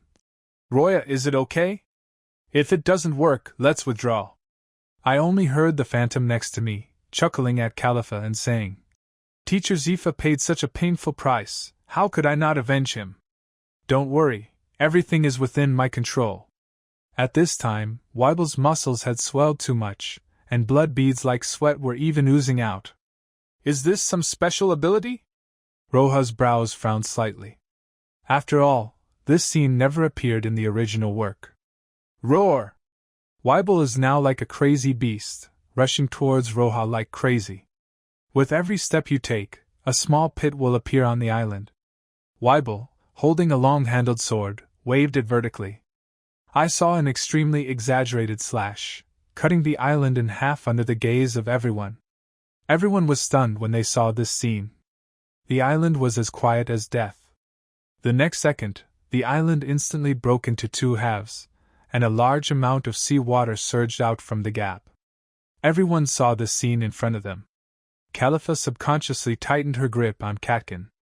At this time, the phantom next to Zifa came to Khalifa. Khalifa took them back to Malin Fando. I have completely stabilized Teacher Zifa's body, but he needs more stable treatment conditions. In addition, if nothing happens, this island will disappear from the sea map. In order not to affect you, I hope you will return to Malin Fando now. But you... I'll be fine. You know, I'm General Beige. The words fell and the phantom was shattered. Immediately afterwards, other phantoms were shattered one after another. Time seems to stand still at this moment. Ayn came to Khalifa's side and said, Sir, what should we do now? Looking at the fierce fight on the island, he glanced at Zifa on the ground. Khalifa took a deep breath, her eyes full of seriousness. I believe, Roja, we will evacuate immediately and return to marine land. Anyone who can move, please come and help me. The warship leaves the island. During this period of time, Roja continued to avoid Weibel's attack. At this time, the island was in ruins under Weibel's attack. Rainwater accumulated in these pitted ground, making it full of mud. The island was basically broken into pieces. There is a faint downward trend. But Weibel was still like a wild beast, constantly attacking Roja. It seems like I won't be exhausted at all. Seeing the warship gradually disappear from sight, the corners of Roja's mouth raised slightly. At this time, there were only two of them on the island. The warship is also far away, which means he can use all his strength. During this time, he was almost active. The spell ability activates. Float. Roja's body suddenly jumped into the air, looking down at Whitebeard 2 in the sky. It's been a long time since I've had a good exercise. I hope you can bear it. After the words fell, a blazing flame bloomed in Roja's hand. The flames continued to rise, condensing into a simple samurai sword. The blade is slightly slender, with a cold light shining on it. You haven't been out and about for a long time. Roja whispered softly to the Zanpakuto Ryujin Jakka. Ryujin Jakka's sword body also trembled slightly at this time and responded. In that case, let's liberate ourselves. Everything in the world is reduced to ashes, Ryujin Jakka. In an instant, the Ryujin Jakka in Roja's hand suddenly burst into shocking flames. The monstrous flames swept out again. Everything in heaven and earth changes color. A big hole was opened in the dark clouds. The heavy rain stopped at this time, and the thunder dragon also stopped roaring. As the hole continued to spread, sunny day appeared on the island. Faced with this situation, Weibel had no reaction. Still roaring, he rushed towards Roja. The corners of Roja's mouth turned up slightly. He stroked the sword lightly and said, First style, caressing and cutting. The sword light flashes and spiritual pressure surges. The monstrous flames roared out. The peak state of the great swordsman and the terrifying spiritual pressure of conquerors domineering are intertwined. Immediately afterwards, Luoya chopped it off with one knife. Weibel watched the slash gradually enlarge in his field of vision. He also waved his long-handled sword, trying to resist. Bang! Weibel was holding a broadsword, and even instinctively used his weapons to wrap himself around the broadsword. The terrifying long-handled sword is matched with Weibel's own super-strange power. The air was full of whistling sounds. The long-handled sword cut through the air, exerting great pressure, and struck heavily on the slash. The powerful reaction force made Weibel's mouth numb. His muscles were trembling constantly, he was gritting his teeth, and blood was flowing out of the corners of his mouth unconsciously. Ho ho ho! A beast-like roar came from his mouth. A harsh sound, accompanied by dazzling sparks. Weibel was forcefully pushed back several hundred meters under Roya's slash. 2 deep lines of mud were drawn. Bang! Finally, Weibel's long-handled sword was overwhelmed and was cut off by Roja's slash. Without Weibel's resistance, the slashing attack continued with undiminished power. The blade mixed with fragments tore through Weibel's terrifying defense. Let Weibel's body, which was like a hill, be blown away like a kite with its string broken. Bang! It hit hard into a mountain. The bloody red color in Weibel's eyes gradually faded. He only felt that his internal organs seemed to have undergone a major displacement. The body is full of mushy feeling. If it were an ordinary person, he would have died long ago and would not be able to die again. But his body has terrifying recovery power. As long as he is given time, he can recover. However, at this time, Roja slowly floated in front of Weibel. The cloak of justice whirred under the howling of the strong wind. Roya looked at Weibel condescendingly, and he saw a look of panic in Weibel's eyes. Although Weibel's brain doesn't work well, his body can remember the damage. He could inflict such a heavy blow to Weibel. Come to think of it, in his subconscious, he has become an invincible existence. If no one continues to give orders, he may turn around and run away next. It seemed to be to verify Roja's own conjecture. I saw Weibel struggling out from the rocks, turning around and trying to escape. But how could Roja let Weibel go so easily? Shave. In an instant, Roja came to Weibel. Taking advantage of Weibel's current situation, his mental strength was unstable and his mood fluctuated greatly. Roja directly pulled Weibel into the illusion through the illusion fruit. The whole process was completely uneventful. In just 1 second, Roja's illusion completely swallowed Weibel's spirit. His spirit will live in an illusion forever. Through external orders, Weibel's illusion will also change accordingly. In other words, Weibel is now a war machine belonging to Roya. Your strength and recovery ability are indeed great. Instead of killing you, I might as well let you work for me, just in case I need you. Before Roja could finish speaking, the island began to collapse. After the battle between Roya and Weibel, the island finally reached the breaking point. Gradually swallowed by the sea water. Without any hesitation, Roja directly took out Noah's Ark from the system. The huge Noah's Ark did not enter the sea, but floated in the air under the power of the spell, dragging Weibel's body like a hill. Roja came to the deck of Noah's Ark. It has to be said that Noah's Ark is really too big. Just standing on the deck, everything you look at is the hull of Noah's Ark. At that moment when 2 people stood on Noah's Ark, the island below collapsed instantly. The entire island was swallowed up by the ocean. The waves continued to surge and a huge vortex appeared. Didn't stay here any longer. Roja then used the power of the spell to fly towards O'Hara. Now Weibel can be said to be a war machine. It is also a very powerful war machine, and Roja can guarantee that he will always be loyal to him. Therefore, he planned to send Weibel to O'Hara. You know, O'Hara is still under Marine surveillance at this time. Roja even felt that if Marine couldn't find anything in his investigation soon, there will definitely be another attack. It's okay to say that I'm here. Even when he is not there, Weibel still exists. This is enough for many situations. When Roja was heading towards O'Hara, Khalifa and others had already arrived in Marineland in a warship. Marine Fando was also prepared early. The best medical team conducted a series of examinations on Zifa the moment the warship docked. When they looked at Zifa, they saw that despite being so seriously injured, his life was not in danger. They immediately stood in awe of heaven and man. Master Khalifa, what happened to Master Zifa? His vital signs are only weak, but he has no symptoms of crisis. This is simply incredible. As time went by, the medical team discovered that many of these Marine interns also had this condition. This shows that there was a person with very superior medical skills who treated them before them. And this kind of treatment method is something they have never heard of. In this regard, Khalifa just said lightly, "This is General Beige who treated them when they were injured." What General Baiga actually has such superb medical skills? This kind of medical skill has far surpassed ours. This is simply a miracle. A miracle! At this time, after watching Zifa, warring states came to Khalifa. Khalifa, where is the white dove? When we left, Beige was fighting Whitebeard too. At that time, the island was about to collapse. He asked me to escort Zifa and the others back first to provide better treatment and stabilize their physical condition.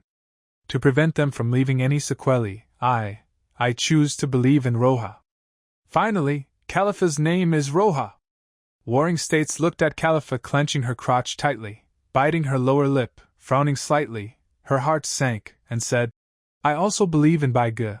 I believe he must be sure to say such a thing. Well, maybe there will be news in a few days. In addition, I will send investigators to investigate, so don't worry. Khalifa nodded, and then she took out a phone bug from her pocket. This phone bug is the exclusive phone bug of Roya's general. But because he rushed to help, Roja did not wear him, which meant that they had no way to contact Roja. Time flies. 3 days passed in the blink of an eye. During these 3 days, Khalifa barely slept a wink. She was in Sengoku's office almost all day long, wanting to know the news about Roja as soon as possible. Bulu bulu. In Warring State's office, the voice of a telephone bug rang. Khalifa came to the table in an instant and looked at the phone with great anticipation. She hoped to hear good news about Roya. Warring States did not hesitate and immediately answered the phone call. I only heard the voice of the intelligence agent coming from the phone bug. Reporting to Lord Fleet Admiral, we have been searching for the coordinates for a day, but we have not found any trace of the island. The island seems to have disappeared out of thin air. Hearing what the intelligence officer said, Sengoku's heart sank. He couldn't find the island at the specified coordinates. Does that mean the island has sunk into the sea? Sure enough, when Khalifa heard the news, I just felt that my eyes were dark for a while. Khalifa almost fainted and sat weakly on the sofa. She murmured to herself, Impossible, this is absolutely impossible. Nothing will happen to Roja. Roja is so strong, no matter how powerful Whitebeard too is, there is no way he can defeat Roja. Thinking of this, a strong resentment flashed in Khalifa's eyes. This resentment is Khalifa's resentment against herself. It would be great if she could be stronger and help Roja at that time. Strength. She needs more strength. Thinking of this, Khalifa decided to make use of her time. She believed that Roja would be absolutely fine. But she won't continue to wait here. She must seize every opportunity to make herself stronger. Sir Fleet Admiral, I heard that there will be a competition for the Special Intelligence Department in the near future. I want to sign up. Warring States was stunned for a moment, but he quickly came to his senses, nodded, and said, I will sign you up. In addition, if there is any news about Roja, I will notify you as soon as possible.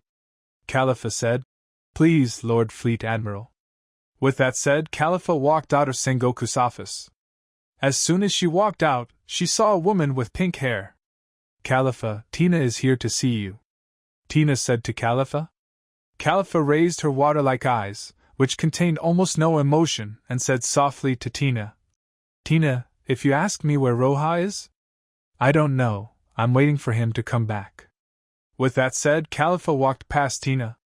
I only heard Tina say, Tina also believes that nothing will happen to Roja, because Tina also believes in Roja, but Tina feels very uncomfortable now.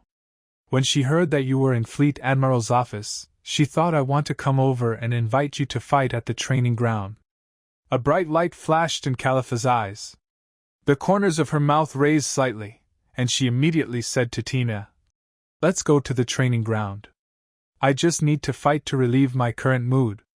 On the other side, Roja sat on the edge of the boat, looking down at the floating clouds.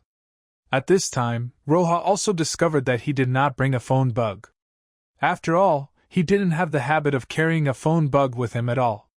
Usually it is placed directly in the warship, or Khalifa helps to hold it. Sighing, Roja sighed softly.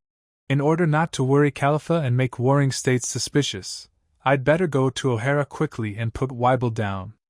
Thinking of this, Luo Adam adjusted the power of the spell to the maximum output.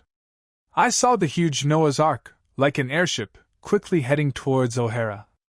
Malin Vando. In the office. Warring States stood in front of the office window, looking at Khalifa and Tina, who were constantly fighting below, and sighed in his heart.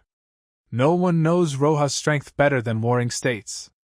That armed domination has definitely reached its peak. Based on this alone, not many people in this sea can kill Roja. Thinking about it, it must have been delayed by something or trouble. Sighing again, Warring States came to the desk and picked up an action plan on it. This action planning was originally planned to be completed by Roja. Because Roja is the most powerful and has the highest success rate. But now that Roja has not come back, in order to ensure that the plan can start on time, Sengoku can only ask Akainu to come and take over the task. There is no way. Kizaru is on duty now, and cannot leave Malin Fando unless there is something particularly important. Akiji also has other tasks in his hands now, so letting Akainu go is the best choice now.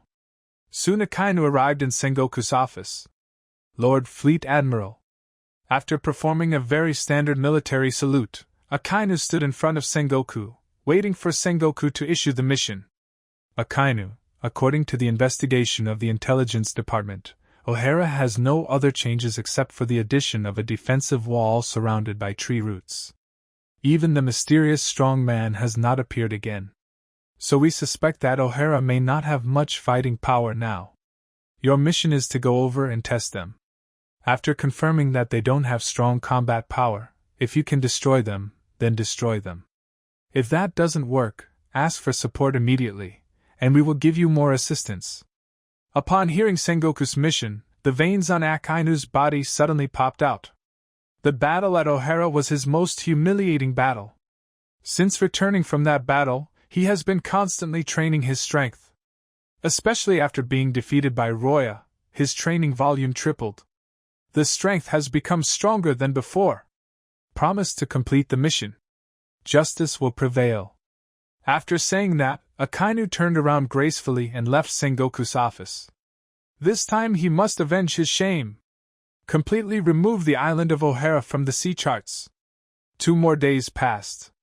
Roja sat on the edge of the boat, and finally saw the omniscient tree not far below, soaring into the sky. He finally came to O'Hara again, and he didn't know if Robin missed him? Thinking of this, the corners of Roja's mouth rose slightly. But he also knew that his time was very tight, so he didn't waste any time and controlled Noah's Ark to slowly descend. After watching Robin, he will be ready to return to Malin Fando. Enter O'Hara.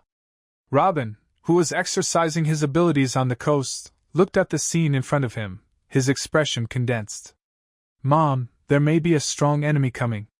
Alvia looked up at the slowly descending ship. Her pupils shrank suddenly. This is Noah's Ark. How could it be possible?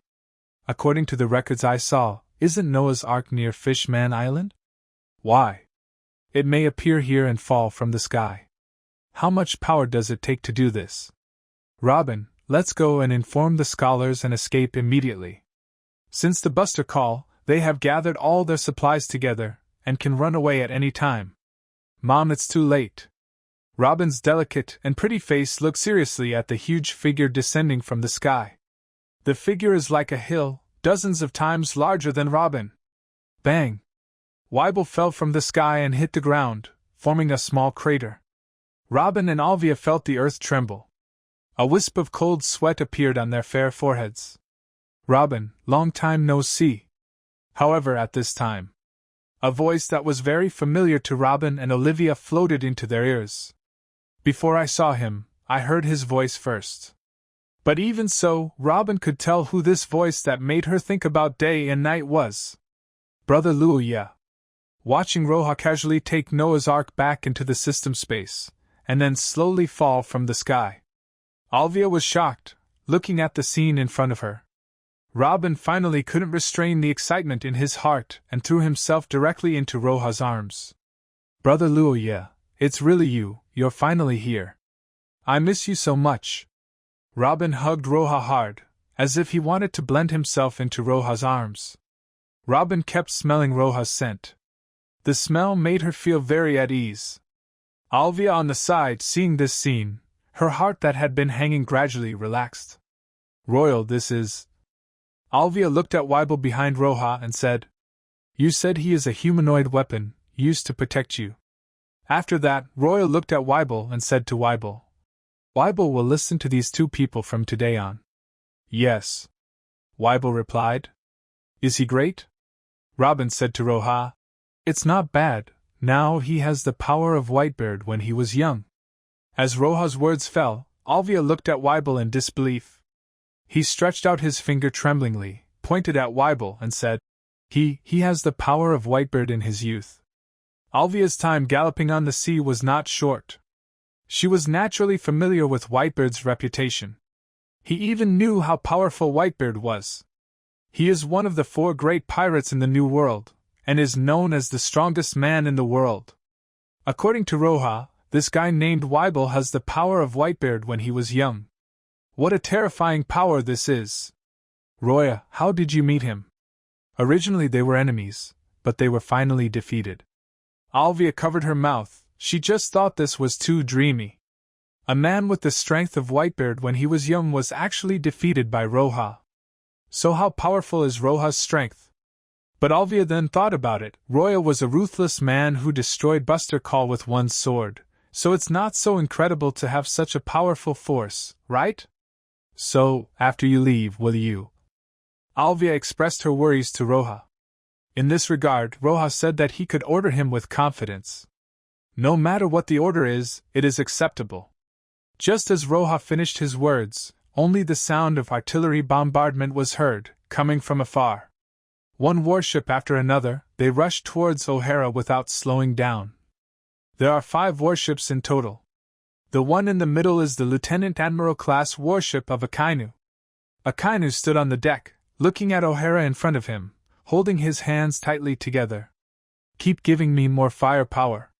But Lord Akainu, Lord Fleet Admiral, didn't you ask us to come here for testing? That's it. Before the captain next to him could finish his words, Akainu interrupted him.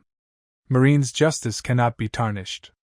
The existence of this island is sin, and we must eliminate sin. Akainu's brows frowned, and his whole person looked more fierce. The soldiers around him didn't say much. Since Lieutenant General Akainu has given the order, they just have to obey. The shells were continuously shot from the barrel, exuding the smell of gunpowder smoke in the air, crossing an arc, whistling and landing on the defensive wall composed of the roots of the tree of Omniscient.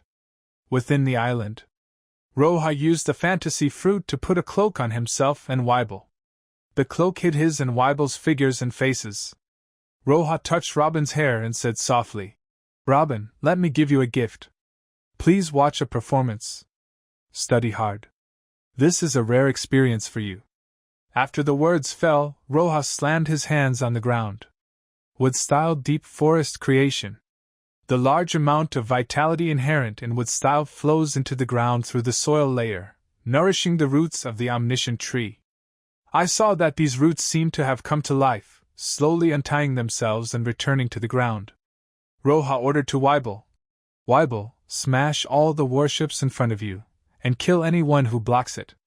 Yes. In response, Weibel rushed towards the warship without hesitation. Now, the show begins. Akainu on the deck suddenly panicked when he saw 2 figures wearing cloaks revealed after the defensive wall returned to the ground. But then, he took a deep breath and looked at the 2 men in cloaks on the island with a serious expression.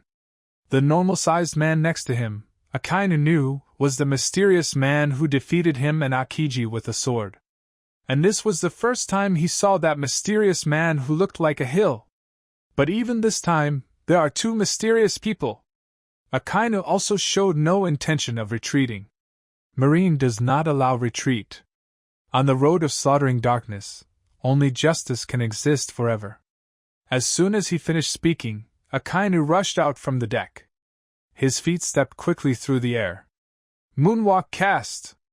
I saw Akainu, the first to occupy the highest point. His hands turned into rolling lava and struck Weibel, who was rushing towards him. Well done! Let me give you a taste of Dark Hound. Akainu's arms, rapid body length, and extremely fast speed. There was even a harsh whistling sound in the air. The rolling magma burned the air and made it seem unreal. It can be seen that compared to the last time, Akainu's strength has more than doubled. However, Akainu faced Weibel, who no longer had any fear and was not afraid of pain. Facing such a fierce attack, Weibel didn't even frown. The thin legs bent and kicked hard. A pothole appears on O'Hara's island. The powerful reaction force drove Weibel's body towards Akainu like a huge cannonball. In his eyes, it was as if he couldn't see Akainu's attack at all. Boom! 2 streams of rolling lava hit Weibel's body mercilessly. Weibel's body was burned with 2 shallow holes. Blood immediately poured out of the wound. In just 3 seconds, the wound healed as before. This terrifying super self-healing ability shocked Akainu. Before he could react, Weibel had already rushed in front of him. Armed with domineering color. Although not as good as Roya's peak weapon color. But it has also reached the intermediate entry level. Weibel raised his fists and hit Akainu on the chest mercilessly. However, Akainu used his knowledge to elementalize part of his body in advance, so he was not harmed by Weibel. I have gone through hell training. If I get hit by such a childish attack, I won't have to mess around. Saying this, Akainu releases the magma from his body. Dog bites Gurin. Akainu turns his arm into lava again, then turns the lava arm into the shape of a dog's head, and extends the lava limbs. These dog heads made of lava will bite the enemy when attacking. I saw these dog heads, mixed with hot breath, biting Weibel's body. Suffer death, take the evil in you and be swallowed by the sea. Akainu plans to take advantage of the victory and kill Weibel at once. But at this moment, a palpitation flashed through Akainu's heart, and he felt as if he was being targeted by some ferocious beast. The next second, Weibel's muscles suddenly swelled, and his eyes seemed to be filled with blood. He directly used magma to blast Akainu's dog head. Before Akainu could react, Weibel hit Akainu hard on the head with an even faster speed than before, wrapped in armed hockey. Akainu felt as if his head was being hit hard, and he felt a strong sense of dizziness. On the island, Roja saw this scene in front of him. He shook his head and said softly, Akainu is still the same as before. He always talks about justice and is always confident. Although his strength is not bad, he is always too easy to be complacent. Roya was commenting on the sidelines, also analyzing the battle between Akainu and Weibel. Robin kept nodding beside her, and she was also trying to predict the next attack method of the 2 people. This is already considered a very advanced battle. This is a very precious experience for Robin. Watching a battle of this level, if you can study it thoroughly, you will be able to avoid many detours in the future. Alvia obviously also knew Roja's good intentions. I just felt very touched in my heart. Thinking of the situation when I met Roja, I felt warm in my heart. If she hadn't been rescued by Roja at that time, I don't think she would be so happy now. Yes, being able to be by Robin's side made Alvia feel unprecedentedly happy. What's more, she can still see Roja occasionally. In the sky, Weibel and Akainu were fighting together. The 2 of them were fighting back and forth. The soldiers on the warship were stunned at this time. They even forgot about it and continued to load artillery shells and attack. This guy looks so strong. It feels like I have endless energy. Did you notice it? The man on the shore of O'Hara hasn't taken action yet. That should be the boss. I've heard that this man destroyed Buster Call with just 1 sword. That's Akainu and Akiji joining forces. In other words, in the current scene, this person is simply too lazy to take action? Thinking of this, these soldiers felt terrified in their hearts. Quickly, contact Sengoku Fleet Admiral. But we directly bypassed Lieutenant General Akainu and contact Sengoku Fleet Admiral.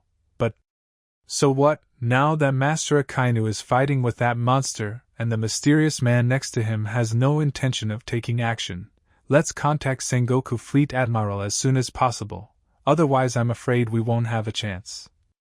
The phone bug was picked up quickly. The captain immediately said, Master Fleet Admiral, I am the captain of Lieutenant General Akainu. Now Lieutenant General Akainu is fighting a monster in a cloak. Is it that mysterious man? No, the mysterious man is watching from a distance. The figure of this mysterious man is as strong as a small hill. That is to say, two mysterious people appeared. And this guy Akainu rushed up without knowing anything? When the Warring States period sent Akainu, there was some hesitation. I am afraid that he will be blind and impulsive because he is too principled. So before he set off, he emphasized it again and again. But he didn't expect that Akainu would still go his own way. How's the battle going now? The captain looked at the sky and said, Lieutenant General Akainu seems to want to end the battle quickly, but the opponent's recovery ability is too strong. Lieutenant General Akainu's attack recovered in a short time. When I heard Captain's words, I was in the Warring States period in Marinavando, and I felt a surge of anger in my chest, as if it was about to burst out. The most important thing is that Warring States learn that there was not only one mysterious man in a cloak, but also others. Maybe it's still an organization. Bang! In a rage, Warring States smashed the table in front of him into pieces with one palm. He was dragged by other people, and the mysterious man was watching covetously from a distance. Did this guy Akainu really forget about his orders and Marine's strict discipline? Are you starting to kill people right in front of their door? In fact, Akainu is also complaining a lot now. After going through hell training, his strength has been greatly improved. In his mind, his strength should be comparable to Roha. What's more, he still has the ability to press the bottom of the box, but he hasn't used it yet. But who knew that the monster in front of him had a super abnormal self-healing ability? No matter how big the wound he caused on Weibel's body, it only took a short moment for him to recover. Moreover, his physical strength seems to be endless, so how can he fight?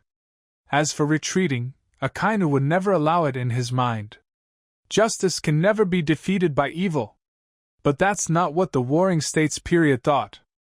I grant you the command authority for this operation and immediately start preparing to retreat. At the same time, I remind Akainu to retreat immediately once you escape. O'Hara will leave it alone for the time being. With that said, Warring States hung up the phone directly. It has to be said that the news from the phone bug alone gave Warring States a headache. There's more than one mysterious person, and it may even be an organization.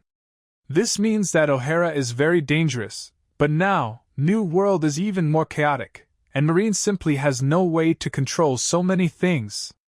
Moreover, Marine's prestige is constantly restored due to Roha's actions. But because of Akainu, this blind attack once again humiliated Marine. This guy Akainu. He really succeeds more than he fails. The other side. The Marines in the O'Hara Sea area have begun to continuously control the soldiers and conduct an orderly retreat. Akainu, who was fighting in the sky, obviously noticed this scene. Akainu, who had just been punched by Weibel, had a slightly fiery temper, but at this moment, he completely exploded. You are running away from the battlefield. Anyone who dares to retreat will be dealt with according to military discipline. At this time, the captain on the warship finally broke out. He summoned up all his strength and shouted to Akainu. Even if it is a violation of military discipline, you violated military discipline first. Besides, the Sengoku Fleet Admiral just granted me command of this operation, and I now order you to retreat immediately. After saying these words, the soldiers on the warship suddenly burst into warm applause. They've all had enough of Akainu. Now, a captain angrily scolded Lieutenant General Akainu in front of them. This kind of operation was simply unheard of and unseen by them. I gained a lot of experience today. It's not just that they have learned a lot. Even Roya, Robin and Alvia all expressed their knowledge.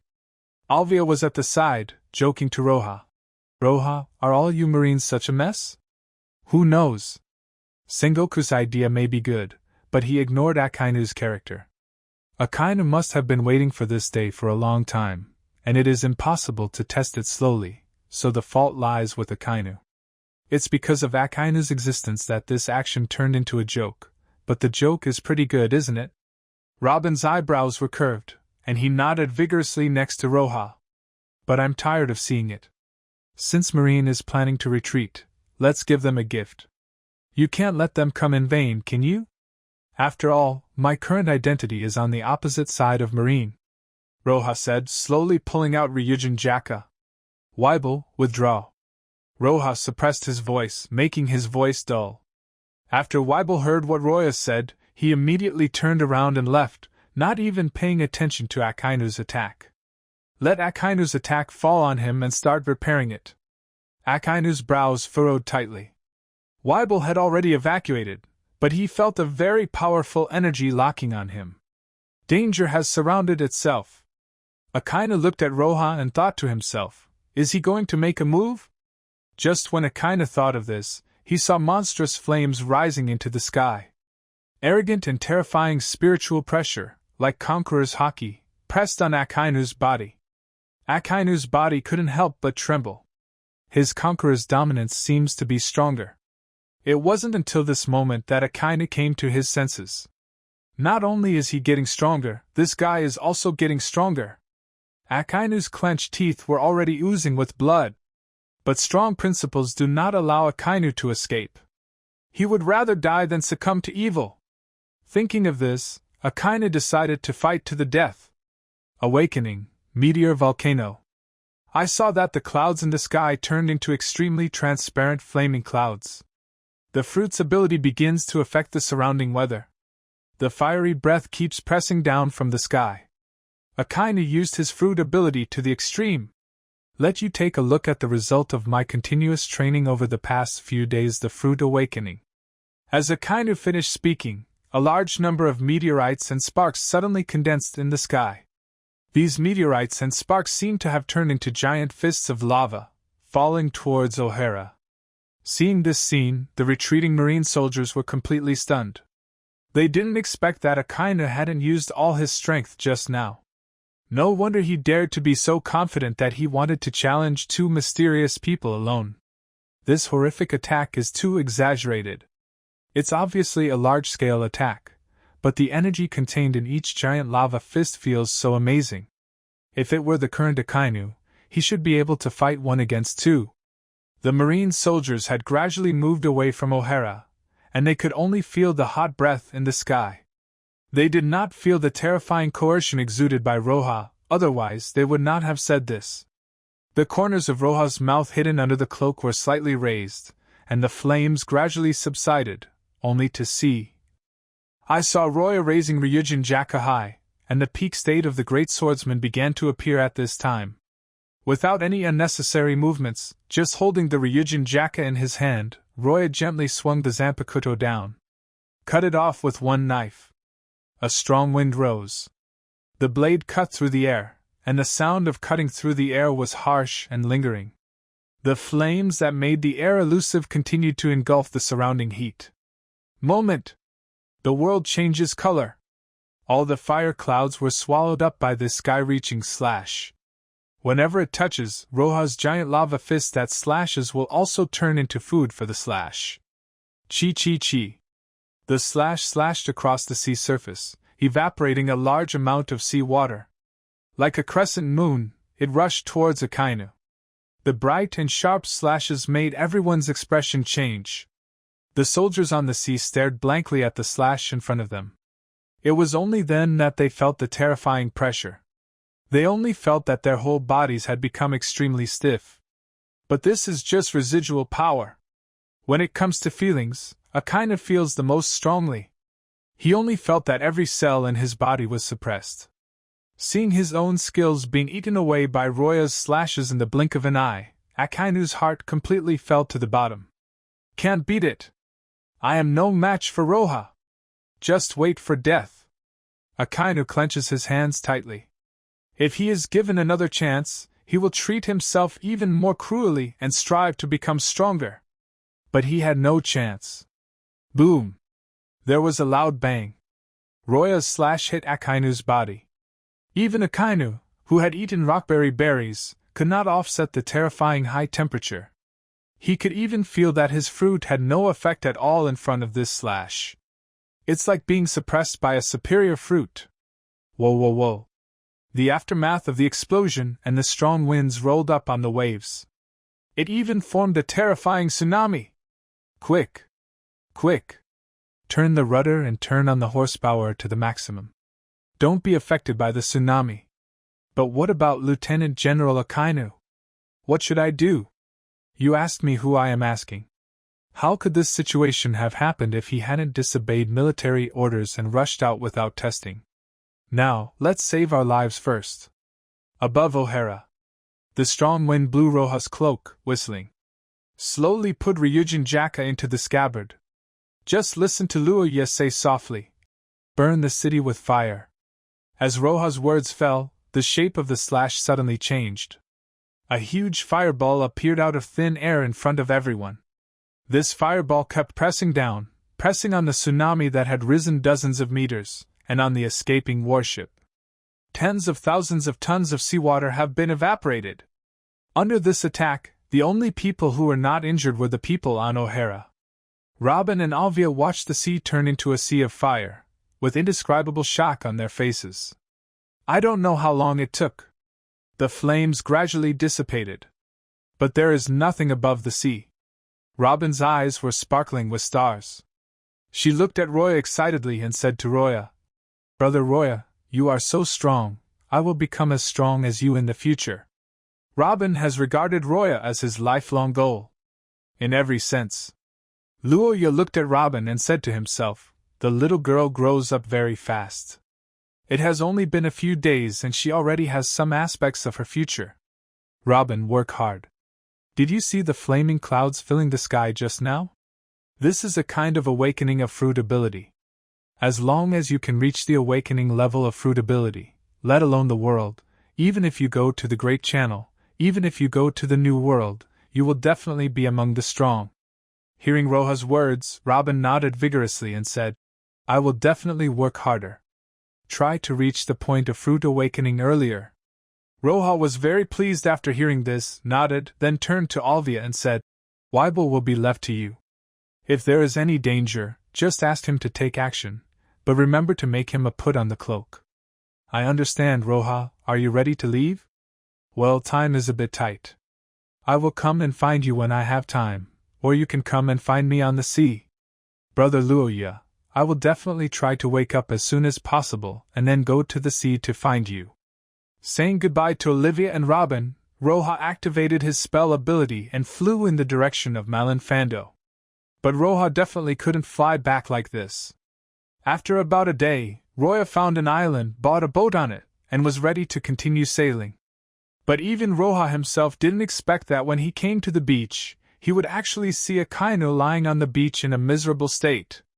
Akainu was covered with burns, and large areas of his body had even begun to fester and turn white. His face was also very pale, and blood was oozing slightly from the wound, but even so, he showed no signs of death. Roja came to Akainu, squatted in front of him, and used his peak medical skills to check Akainu's injuries. Akainu, do you think I will save you or not?" At this time, Roja was in a dilemma of choice. Sitting cross-legged on the beach, Akainu wouldn't die for a while anyway, so let him think about it carefully first. In the blink of an eye, more than half an hour passed, and Roja opened his eyes from his sleep. That's right, he accidentally fell asleep just now. After stretching, Roja stood up from the beach, patted the dust on his pants, and showed a smirk on his lips. "Akainu, I hope you won't be beaten to death by me in the future." Thinking of this, Roja showed a very gentle smile, and then dragged Akainu to the boat he just bought. The peak medical skills were displayed, but Luoya treated them differently this time and showed no mercy at all. According to the acupuncture points on Akainu's body, he was beaten and kicked hard. The intense pain continuously stimulated Akainu's brain again. Akainu said, "Wow," and spit out rich black blood. This black blood is all congestion accumulated in his body. After spitting out the bruises from his mouth, Akainu slowly opened his eyes. When he saw Roja's appearance, his expression flashed with relief. He supported himself, turned around slowly, looked up at Roya standing in front of him, and said feebly, "Roya, it turns out you are still alive. Was it you who saved me? Otherwise? Apart from me, who else has the ability to save you, but I have to say that you are still strong if you are able to survive after suffering such a serious injury. Roya gave Akainu a thumbs up. A flash of gratitude flashed in Akainu's eyes. This time, thank you. Akainu was obviously thanking him for the first time and was not very skillful at all.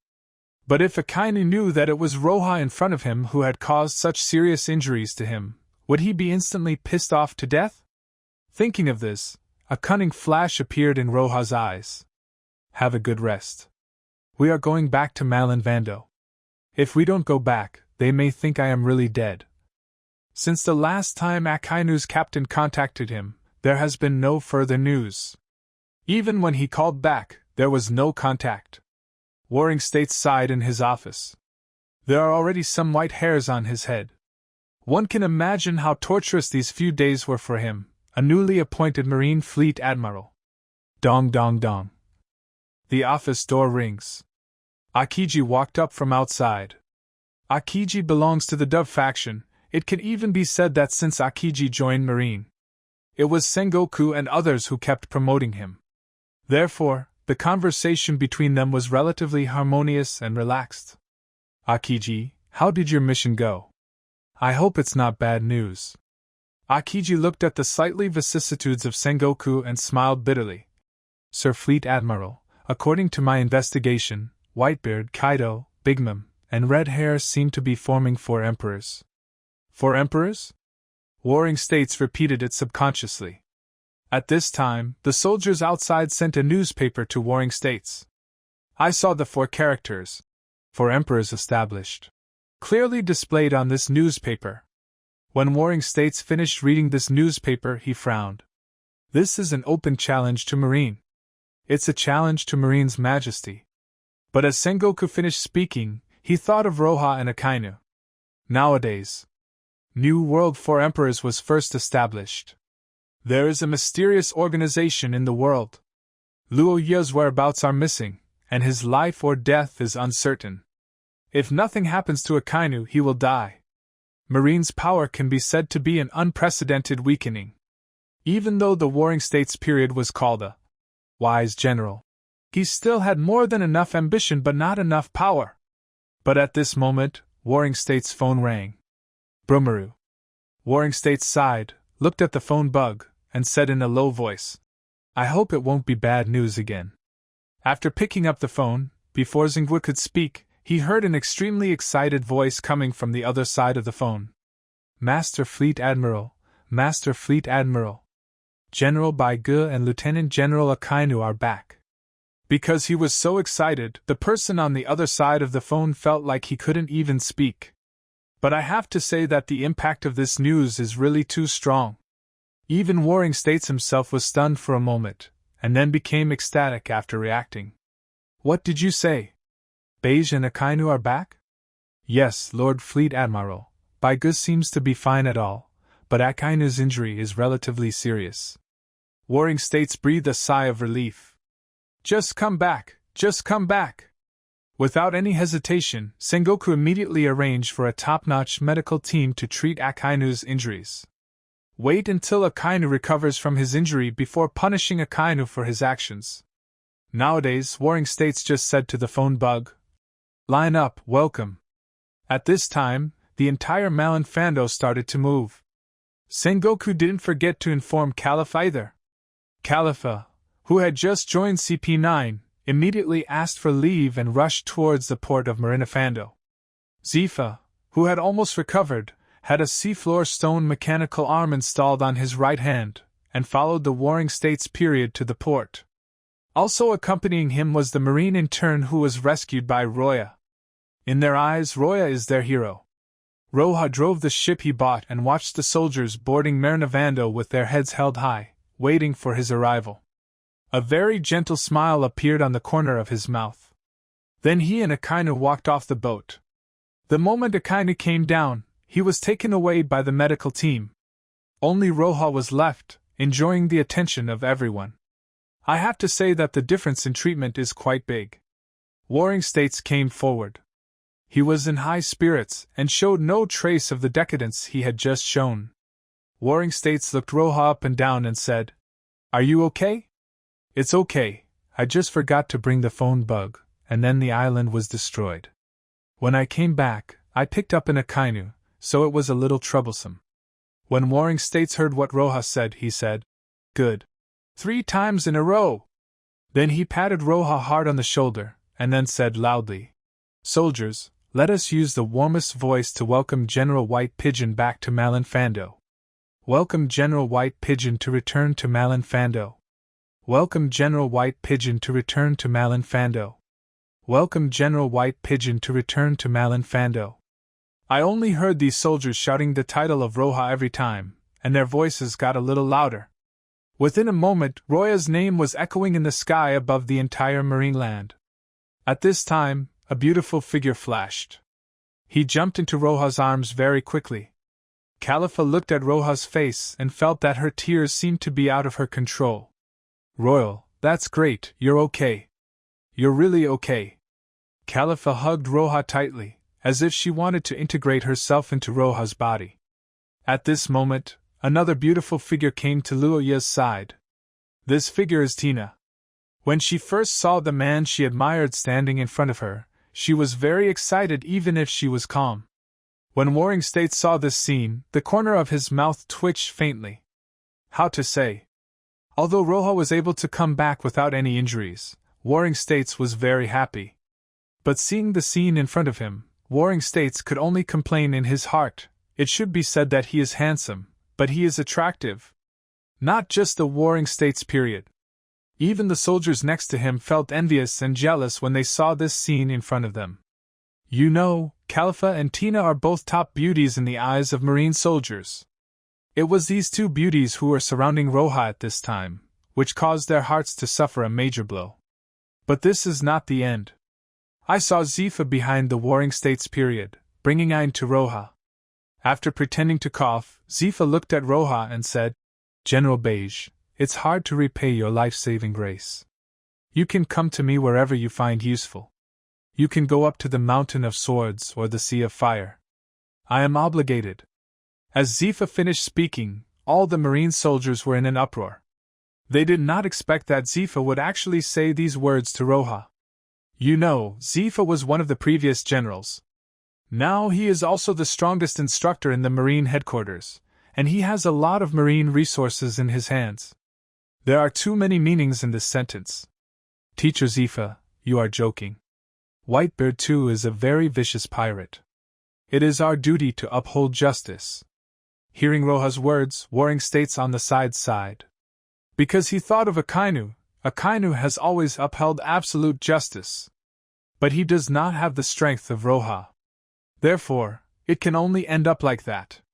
Royal, let's go back and talk. It's better for you to take a rest first. Let's go to your office, Lord Fleet Admiral, first. I'll report the mission first. Oh, by the way, if possible, can you reimburse me for the cost of buying this ship? At this time, everyone also left the port of Marine Fando and came to Sengoku's office. In the Sengoku office, Roja made up the story a little bit. That is to say, after you destroyed the island, you beat Weibel into the sea, and then used Moonwalk to finally find an island, and met Akainu by the way, and then came back, right? Roja nodded and held Khalifa in his arms. As for Tina, she looked at Khalifa with envy. Although during this period, her relationship with Khalifa had become very close, and they even became best friends. But here in Luoya, they are still in a competitive relationship. Now, seeing Khalifa enjoying herself so much and nestling in Roya's arms, she was also very envious. Warring States bowed his head in thought. He suddenly thought that when Akainu's captain reported to him, he mentioned that one of the mysterious people was as big as a hill and had a terrifying self-healing ability. Warring States looked at Roja and told Roja the news seriously.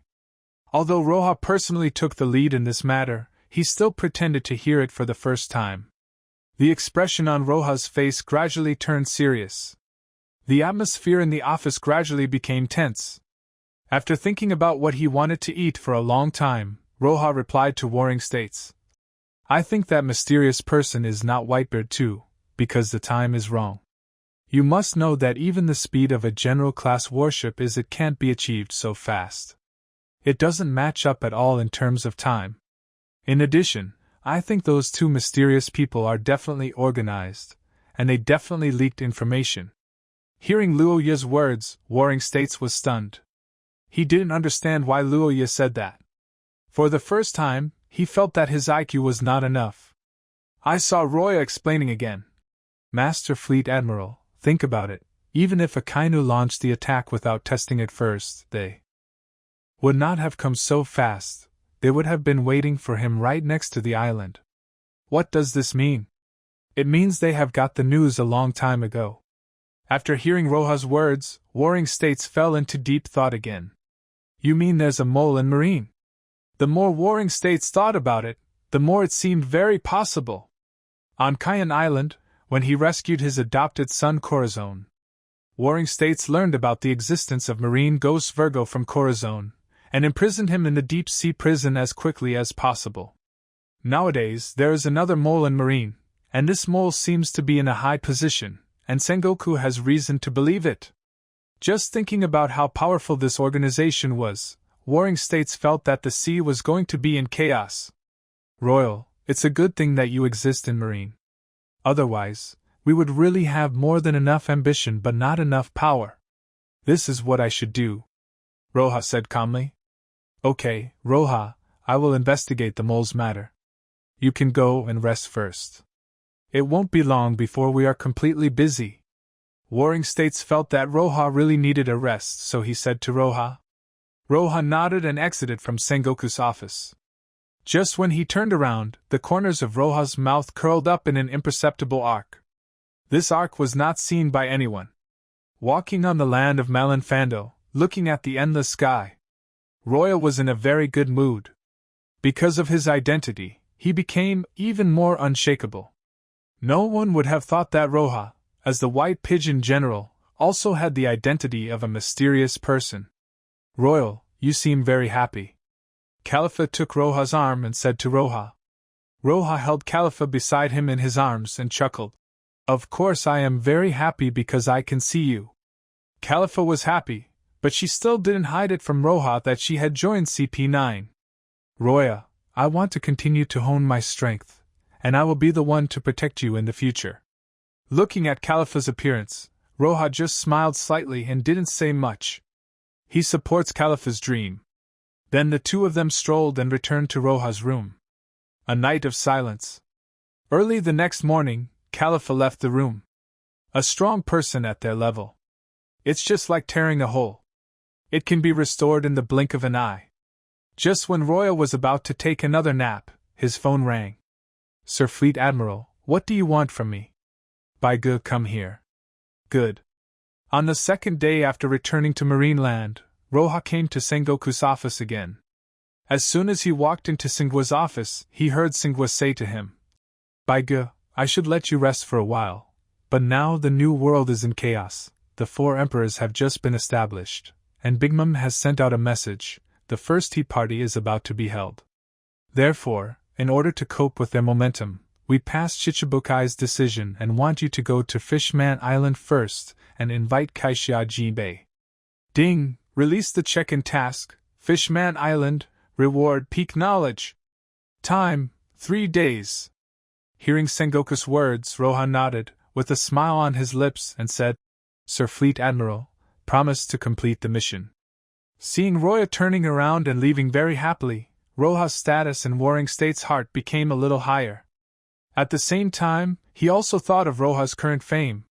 He couldn't help but sigh. Akiji, if you don't work hard, the future position of Fleet Admiral will most likely be taken away by Roya. As soon as he walked out of Sengoku's office, Roja met Zifa and Ain. Teacher Zifa, how do you feel about your body? Roja said hello to Zifa. Zifa subconsciously touched it and found that he had been transformed into a mechanical right hand. He only said, If it weren't for you this time, I would have been killed by Whitebeard too. Zifa said again, Baigu, are you going to summon the Shichibukai? Well, that's the order just given by Lord Fleet Admiral. Marine is really getting more and more alive, and he actually wants to cooperate with the pirates. Zifa added, Hey, but I can't say anything now. I am now considered retired. Hearing Zifa's words, Luya was a little surprised. Teacher Zifa, are you planning to return to your hometown to retire? What about your students? I have arranged for other students to go to other places. Only Ayn has been insisting and wants to study with you, so I brought her here to find you.